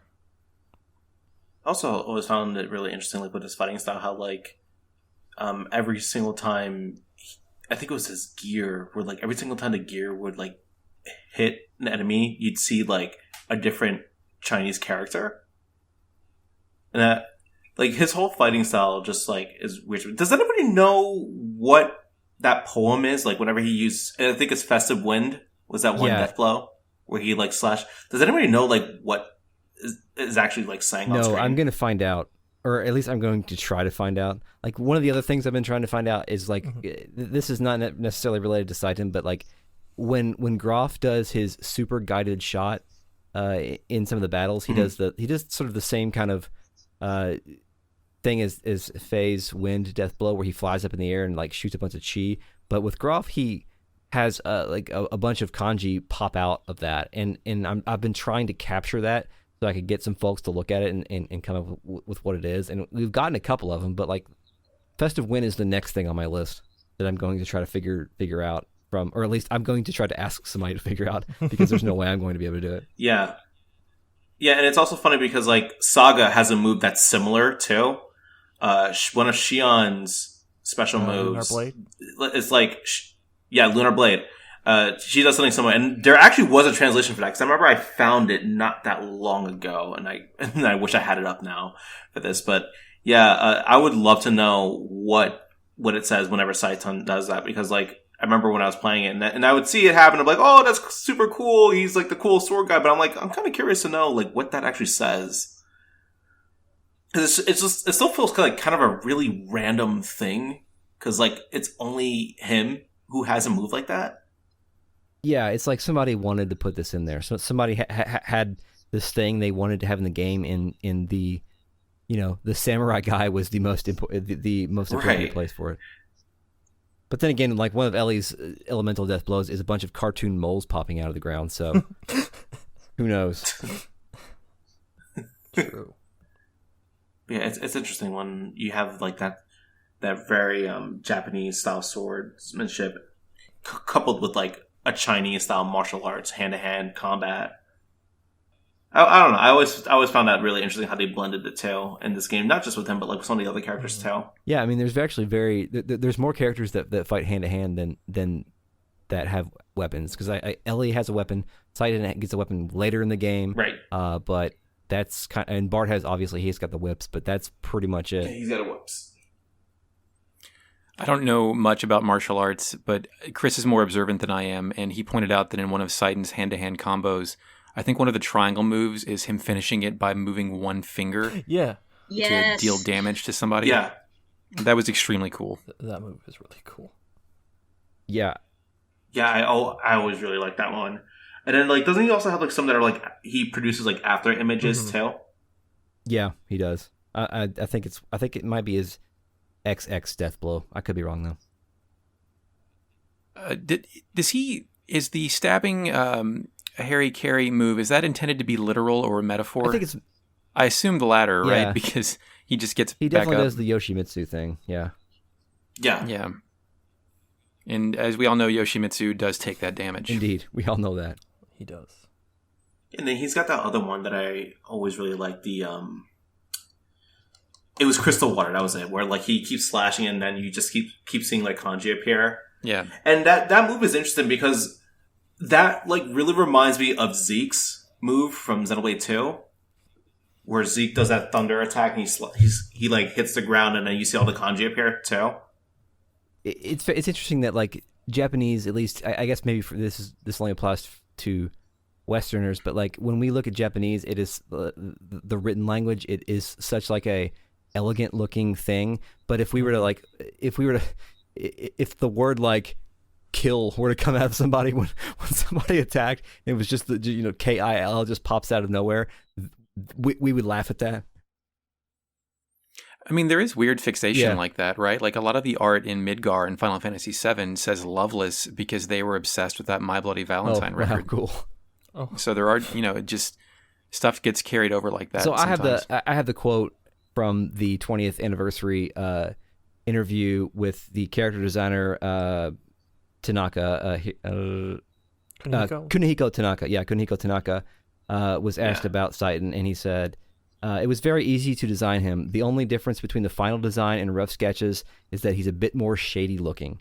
And then the interviewer says, is there anything unique regarding his design? Tanaka says, it is the same for him for all my designs, but I liked how I tried to get Ellie to have a stormtrooper design. I tried to incorporate something that I thought would have been cool to the design. For Citan, it's the glasses. Like the mech, I don't know what this line means, but I'm going to read it. It says, like the mech scope dog from Armored Trooper Votums, I thought it would be cool if he had 3 monocles, and I thought it would be interesting if I designed the shoes the way I did.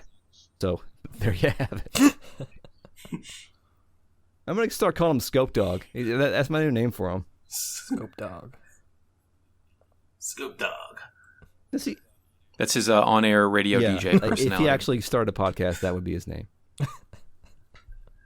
Man, it's just, that's the thing with Gears that just is so funny to me, is that like you'll have certain things, certain details that are there because of like some deep lore, like some deep connection to like psychology and the Bible and all that stuff. But then you'll just have random things like some of these attacks and some of the stuff we're talking about that's just there because, oh yeah, they just like this one anime. So they threw it in there. All art is created. Somebody liked this one anime. Chris, maybe you have a better memory than I do, but didn't we accidentally solve where Hammer's name came from in our Twitter comments? Yeah, we did. I don't have it with me, but no, it's in the Perfect Works. Takahashi mentions that he had a friend, and his name was like, I don't know if it was like Hama, Hama was like his nickname or something. And I think some folks in the Twitter thread looked up the original Perfect Works and stuff and found out that it was some dude that he was friends with that worked on Front Mission, that I think they both worked on the same game at the same time and figured that out. Yeah. So yeah, it was just like, oh, I named him after my friend. He didn't name him after, he didn't name him after like, the tool from Animal Crossing and real life, but he named him. Well, that's sweet. Sorry, I have Animal Crossing on the brain. No, I've a lot of people do. A lot. I do. Yeah. Same. Yeah. This is my first Animal Crossing game, I think, aside from the 12 minutes I've played of the mobile one, and it's nice. I need to try to make a site in that. I've been like the one person in the world not playing Animal Crossing, and it's kind of funny. No, me too. I'm there with you. Oh, cool. There's 2 of us. It's one of those things where if I opened it up, I would never stop. So it's I have to kind of save myself a little bit. You guys go over there and talk about Dreamcast, and we'll talk about our cute outfits. Yeah, no, that's fine. Yeah, it's cool. 2 different podcasts right there. Yeah. Well, I was also something that came man. to mind. I don't know if we can really go into it too much, because I think we might even have it written down as a future podcast episode idea. But even after Xenogears, there's been kind of you can kind of make like comparisons to other characters in the Xeno games that are like kind of a Citan archetype. Like Xenosaga has Jin Uzuki, especially in episode 3, he has an outfit that looks exactly like Citan's. And I don't know how to... It kind of gets a little unclear after that. I guess you could connect like Dunban from Xenoblade 1 to Citan, but I guess that's kind of a hard to say. So I think... Oh, sorry, go on.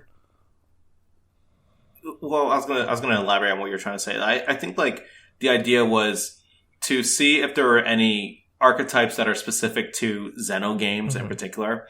And I guess by doing that, we'd be identifying any kind of weird similarities between Jin and Citan, like beyond just the obvious, like, oh yeah, it's the, long black-haired guy who seems to know a lot and has a sword and looks cool.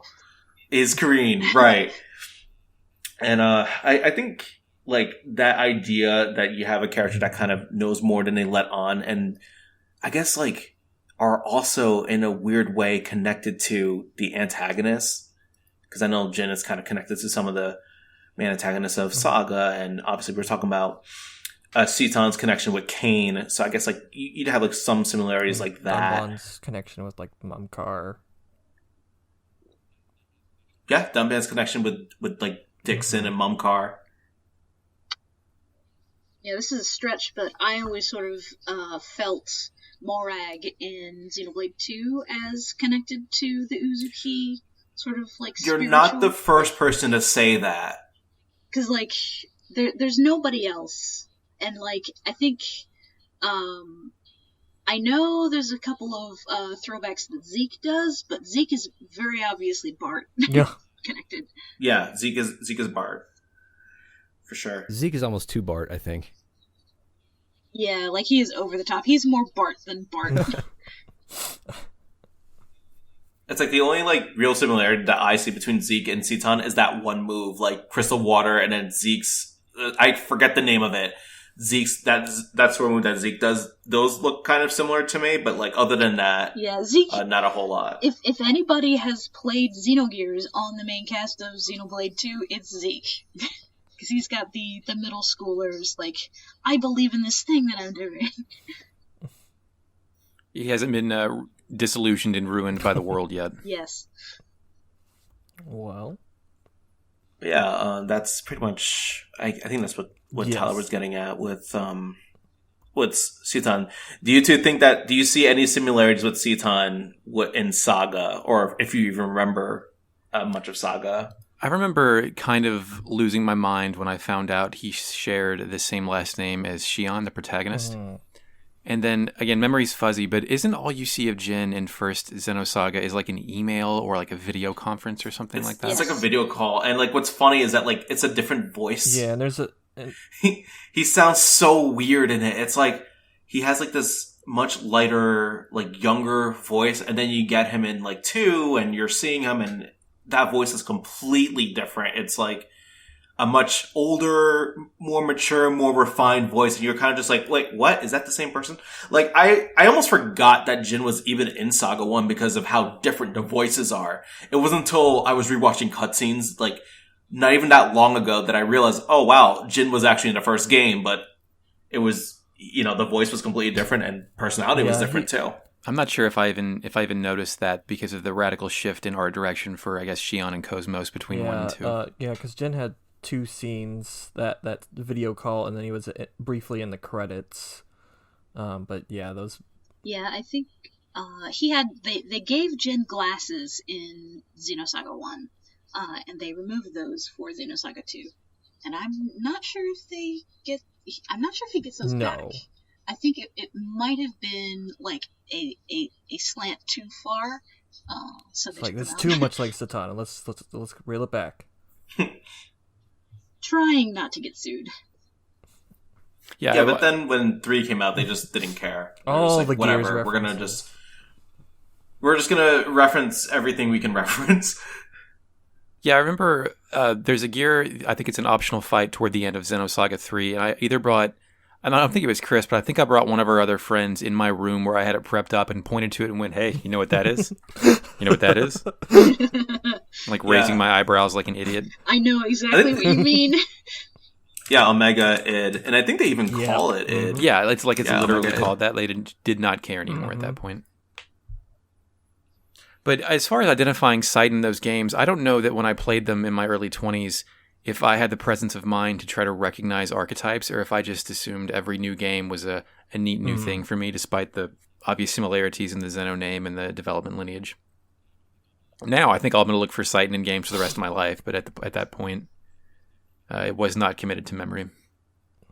Yeah, it's one of those things that you often notice in retrospect, like even for me, like I've played the Xeno games in order of release, and I pick up on like a couple little things, but it's not till like later on that I really start to think about it, especially like today. Like a lot of people will go into these long arguments about which Xeno game actually fits in the series because it has or doesn't have this one reference from another game, or Blade 1 didn't touch on the same theme from Xenogears, so it's not a true Xeno game. Like, there's a lot of arguments with that where people will kind of just look for any kind of similarity to justify those games existing. But it is interesting to think about like where Takahashi was coming from with each of these games and where like he's drawing inspiration and how he's transferring ideas over between them. Mm-hmm. So I guess that's kind of why we were bringing up the whole Citan thing, since people often bring up similarities between him and other characters in other games.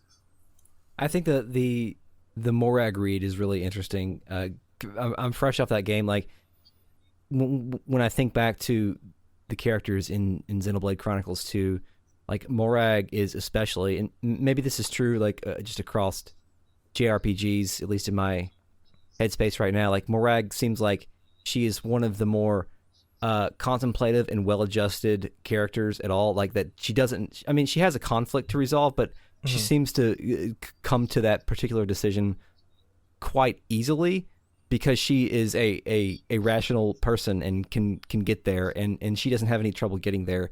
And I like that a lot about her. I don't know if Citan is in the same boat. I guess it depends on like which read you take from the things we were talking about earlier, but I think that like she kind of serves the purpose as like she's not a mentor to Rex, but she's a worldly person who understands the political situation and what's going on. Oh, and yeah, that's especially helpful. Like, I think, yeah, it's like they're both mature and put together, and they don't, like, fall apart when things start getting bad. Like, I think, I don't remember a situation in which Citan falls apart, but I also haven't played the whole thing in 20 years. I'm sure he fell apart internally at multiple points, but presented that he still had it together. Also, side note, I couldn't remember who Morag was from Xenosaga or Xenoblade 2, so I Googled it on my phone real quick, and I mistyped it so bad it said, "Did you mean Miang?" No! Wow. Okay, that's troublesome. Yeah, not the same thing. No. That's funny. One similarity, I guess, that would exist between Morag and Citan is their tendency to just watch. Like, Morag often was just kind of watching Rex. And even when she joins, she's kind of just like, yeah, I'll just be in here for the ride just to see what's going to happen. And I guess that's like that. They're kind of similar in that sense, too. Yeah, I definitely see that. Not from what I remember, I don't know if she gives Rex necessarily as long of a leash as Citan did, where she'll enter the protagonist in a fighting tournament in a prison camp on a drunk sailor boat. Like Citan's leash on him has I don't know if it's trust or just a willingness to see what happens. There seems to be a pretty large amount of free will embodied or instilled in Faye from Citan. Yeah, definitely. I think Citan's like very long leash for Faye is the way I read it is he's definitely afraid of him, but he definitely thinks that he can handle whatever he throws at him. Might be also a little bit of curiosity as well. Like, hey, I'm Citan Uzuki, this is Jackass. Today we're playing Faye in a tournament. Let's see what happens. Then again, Rex like literally has a long leash, I think, when he does those dives for loot, right? Yeah. He does. I'm not even sure if it's a leash. But I don't is he remember. attached to anything? Like what? I can't visualize that right now. I don't remember. It's Maybe one of those Batman things. Well, no, isn't it his anchor shot that he just shoots Yeah, that? that's Like, right. no, because that's what it is. He jumps off and then he uses anchor shot to pull himself back up. That seems risky, but He's a man he's a of the sea. professional, so He is a man. Exactly. He's been doing it for I don't know how long. 15-year-old man of the sea. Cloud Sea. Yeah. Different than the real sea. Yes. Yeah, that was always something that was kind of weird to me with Xenoblade 2. It's like, oh yeah, you can swim in the clouds. Like, okay. But you can also dive through them too? Just one of those things that you have to take for granted. Mm-hmm. Exactly. I just take it at face value. I don't put too much thought into it, but it did make me scratch my head for a No, second. it's compressed oxygen that causes things to float at XXX% level. Yeah. Blah, blah, blah. There's definitely someone who's going to hear this and be like, Justin's an idiot. He doesn't know that. And like, just quote some weird, obscure NPC that explained it or something. And then we'll know. Yeah. Challenge us. But yeah, does anybody have anything else to say about Citan? No? I don't know that Chris or I are qualified to articulate it without our old notes in front of us, but one of our listeners had a pretty good read of Citan from an autistic point of view that made a lot of sense with the way that they kind of tried to decode it and kind of explain Citan's not lack of humanity, but kind of refusal to engage in traditional forms of communication with people. That's awesome. That's fascinating. What do y'all remember about it? Chris, do you remember trying to find that? Yeah. Chris assembled the Citan notes, as you may be able to tell, and I kind of riffed on that one. You're valid. Yeah. Someone on this podcast got to be prepared for this. Sure. The sort of the autistic read of Citan, it's from our friend on Twitter, Lightnap, or Alter Impulse on Discord. But oh yeah, they're my friend too. Yeah, and that read is like Citan is he's closer to like on the Asperger's side of things, where he's highly verbal, he's highly talkative, he's eccentric, yet he's like what people, I think the term that is no longer in use, but maybe easier to understand, is high functioning. I think the term that is used now is high masking autistic person, somebody who can navigate society with relative ease, but yet still has those non-social ways of doing things. And that would sort of explain his like how blunt he can be about certain things, and how he doesn't necessarily he's not as easily subjected to like having his emotions tugged at, or at least outwardly so. Like everybody has emotions, but like he doesn't express that in the same way. So that's a really I thought that was a really interesting read of it. Like, and that sort of solves like how he's kind of a jerk a lot of times, but you know, if you've ever interacted with somebody on the spectrum, they may come off as a jerk if you're not, you know, cognizant of what they're of them being an atypical person.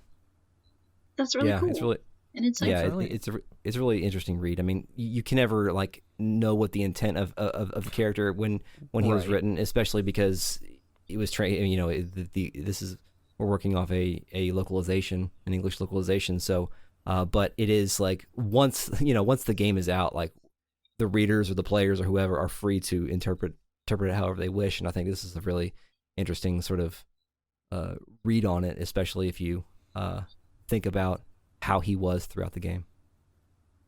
I think that the best example of that behavior is like when you're on the Thames, like when you're first like meeting the men of the sea and everything. Jesse shows up and Citan like doesn't, and like he obviously hasn't seen Jesse in years. This is their first introduction to Jesse, and he just kind of like, oh yeah, hey, you're Jesse, right? And isn't like, hey, good to see you, old pal, or what's going on? He's just like, well, hey, you must be Jesse. And that's when one of my favorite lines in the game, I have it written down here from the podcast we did on a while ago, is that Jesse calls Citan a butt-kissing talker, which I don't know what that means, but I just like to say butt-kissing talker because it's funny. But that's great. Yeah, that's a fascinating read on him. All right. Is there any other last comments on Citan before we close up? He go ahead. I think I think we have completed the debrief of Citan. We've done the deed.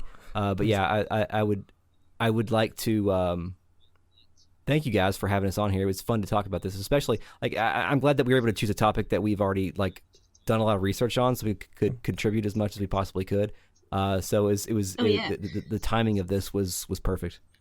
Yes, thank you very much for joining us, because we here have been really big fans of your guys' podcast, so I was ecstatic that you guys accepted our invitation to join us. Yeah, thanks. Thank you. Yeah. It's also like a surprisingly unique format. I don't know if like I can't think of any other people who are doing like almost like a podcast let's play, but like not really like a let's play. It's just like you're just going through anything in the game that seems interesting to you and just talking about it on the podcast. Like I actually really enjoy that because I've tried to watch like Xenogears let's plays, and after like 1 or 2 episodes, I just fall off. But like I can listen to your guys' episodes, and it's like, oh wow, that's actually kind of cool. Doing it with audio only is unique because it's. I mean, for me, I don't know. I mean, I know that Let's Plays are very popular, but for me, I can't sit through a Let's Play either. I get sort of bored for it. But if I can listen to something, whether it be a Let's Play or anything, any sort of analysis or discussion of games or whatever I'm interested in, it's much easier. The audio is much easier because you can do other things. You can commute, you can work, you can do other things like that. Right. And when we decided to do this, we're like, well, let's do like we decided to do this just because like it was a dumb idea that we had, and we're like, hey, let's try it. But the fact that like we couldn't find anybody else that really does anything similar was definitely like helped us give ourselves the green light to do it because there's no, I mean there's a million podcasts, so you don't really want to just try to do something that somebody else has already done unless you know for a fact that you can do it better, and nobody knows if they can do something better than the best. So it's great that we were able to find a little like weird niche of things to do, and we've had so much fun doing it that we're gonna do it again on another game when we're done with this. So it should be a lot of fun. What is your next game? Interesting. Let me check real quick. I don't know yet. We are running a poll on our Patreon page right now for our patrons to choose our next game for us. The poll still is open for 36 days, and it looks like there's roughly 10 or 11 people that haven't voted yet. But our list today, in first place, speaking of the devil, in first place is Xenosaga Episode 1 with 38% of the vote. Chris and I came in with like 20 choices and narrowed them down to these 5. Nice. In second place right now is Final Fantasy VIII with 21% of the vote. And then tied for last is 3 games: Earthbound, a Suikoden and Suikoden 2 as like a one package, and Chrono Cross. And we also have a vote on here for Podcaster's Choice, which for people to say like, I don't care what you do, just use my vote towards whatever you want to do. So we're going to do some interesting things where we weight the voting based on the tenure of the patrons and stuff like that. So these numbers should shift, but it feels like Xenosaga is a strong favorite right now. But we will probably announce this, or at least, we'll probably announce this probably early to mid-May. I look forward to whatever game you guys go with. Should be a good show. show. Unfortunately, we don't have any games on the list that have like weird robot computer voices, so that Eric doesn't have to create those little Gazel Ministry sequences. But that's a blessing and a curse. I could do without the extra 2 hours of work for each one of those. Nonetheless, I think it should still be fun and hopefully also good. Nice. Well, I'm sure we'll come up with some new dumb thing that I can waste time on. That's kind of the point of this, right? Right. And then I must commend you on those Gazelle Ministry scenes. They come off really, really well. Yeah, I was hoping, like, sometimes the voices are a little bit indecipherable, and I have to phonetically redo the words so that you can actually understand what they're saying, but it kind of works considering they're synthetic entities, right. So I hope I'm glad to hear that it paid off as something that is at least comprehensible. I really enjoy those segments that you do. Oh, well, speaking of your podcast, Retrograde Amnesia, could you guys share how to keep up with the podcast and where you are on social media? Oh yeah, we are on Twitter at Retro Amnesia Pod, and you can find the podcast on anywhere you can find podcasts: Apple, Spotify, Google Podcast, and we also post the audio on YouTube as well. And YouTube is unique in that it has timestamps. I don't think we feature timestamps in any other way to correction, egregious correction. The timestamps are on the main feed. I don't put them on the Patreon feed because it junks up the like the way it the way the it character limit or whatever. But they are on the okay, free I didn't feed. know that. But I just assume that patrons listen to the whole thing, so whatever. Which you guys are on Patreon, and you I guess one of your benefits is episodes a week early, and then you also have special episodes as well. Yeah, we have 1 week early access.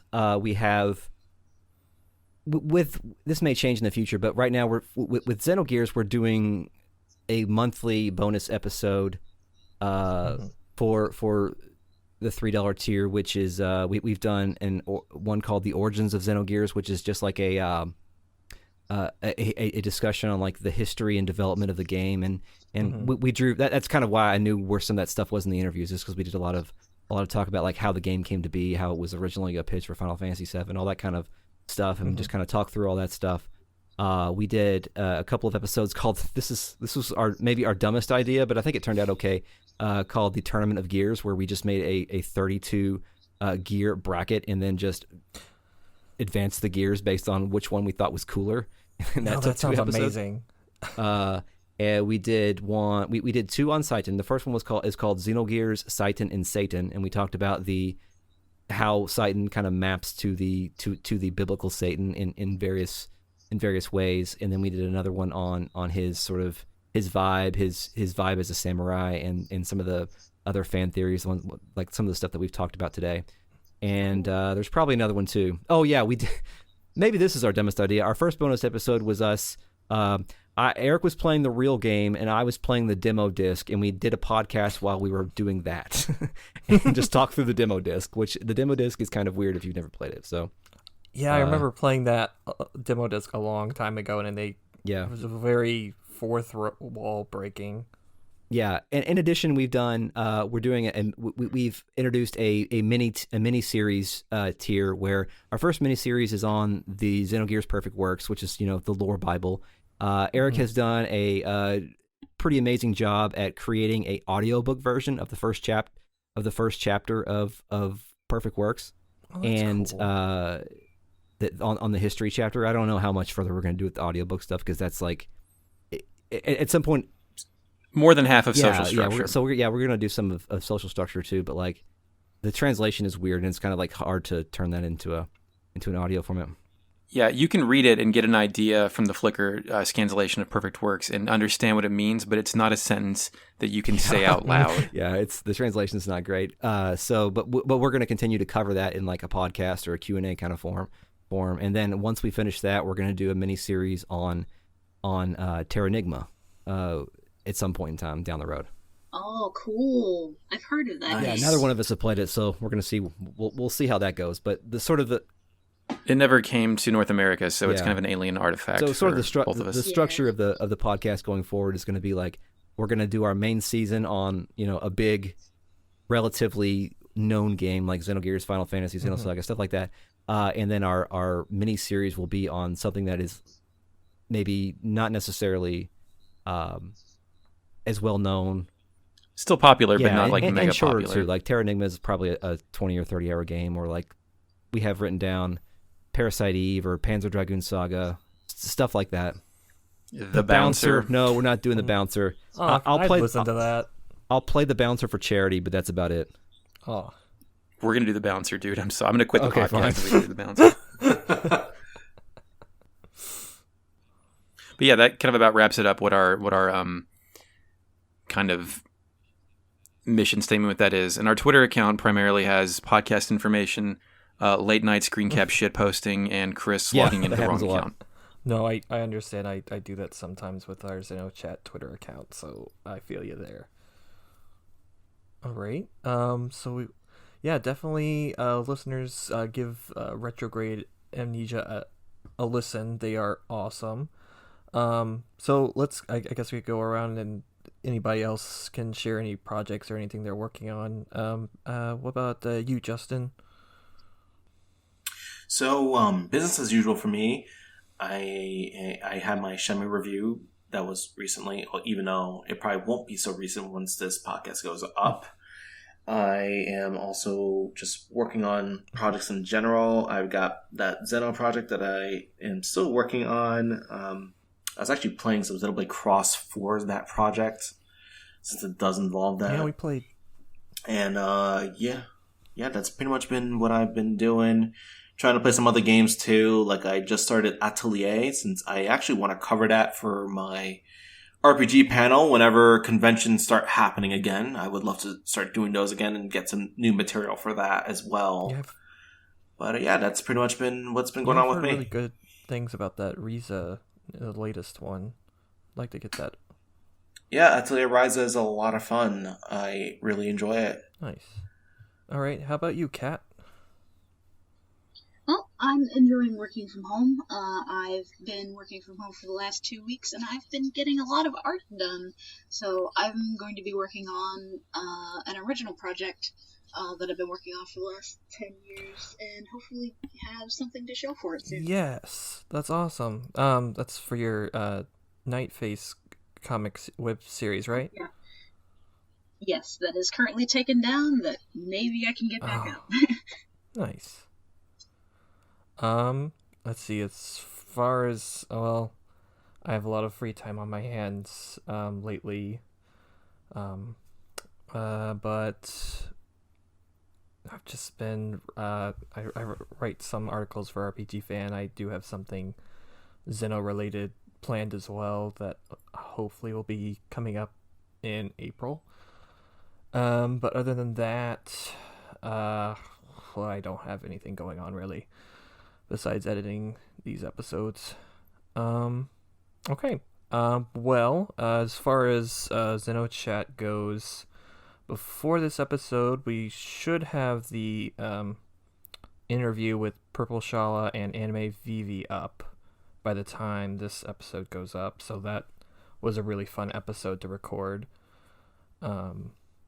And as far as the future goes, we don't have much on the docket right now. Are we still wanting to do that Xeno Cafe idea episode in April, Justin? I think we still have to brainstorm how we're going to execute that. Okay. And I'd also like to do a Cosmos episode in preparation for the new figure that's coming out in May. Oh, nice. Yes. But that's not certain when we're going to do that exactly, but... Or if that figure's even God, coming don't out in say May. that. Don't jinx it. But other than that, I know it's... I keep saying I want to do the Queer Theory episode, but I don't know the status on that anymore, so hopefully sometime in the future we shall do that. But, Cool. yeah. Otherwise, that's pretty much it. Thank you, listeners, for listening to us, and thank you again, Eric and Chris from Retrograde Amnesia, for joining us tonight. I really, really appreciate it. It's a pleasure. You guys are lovely. Yes. Listen to their Thank you. podcast. Thanks for having us. Yeah, listen to all the podcasts. There's millions of them. It's great not to talk to somebody other than Chris, so I appreciate it. Yeah, our All right. respective spouses do not allow us to talk about Xenogears unless we're with each other. So thank you. Oh, yeah. Like I'm not really allowed to talk about Xeno with my spouse. He puts up with it. But it's garbage in, garbage out. Yeah, I was trying to play. I usually play in the basement, but I was trying to play upstairs the other day, and she was sitting there reading a book. And like as soon as I turned the game on, a Gazel Ministry sequence started, and so I just started taking notes, and just the background sound was that whirl, like that noise in the background. God. She's like, "I'm going upstairs. I'll see you later." Oh, Aw. So here we are. But thanks, guys. no problem. Thank you. Yes. Thank you. All right. Have a good night, everybody. Good night. Until next time. Oh yes, we will kill God. Oh, Yes. That was yes. Eric's line.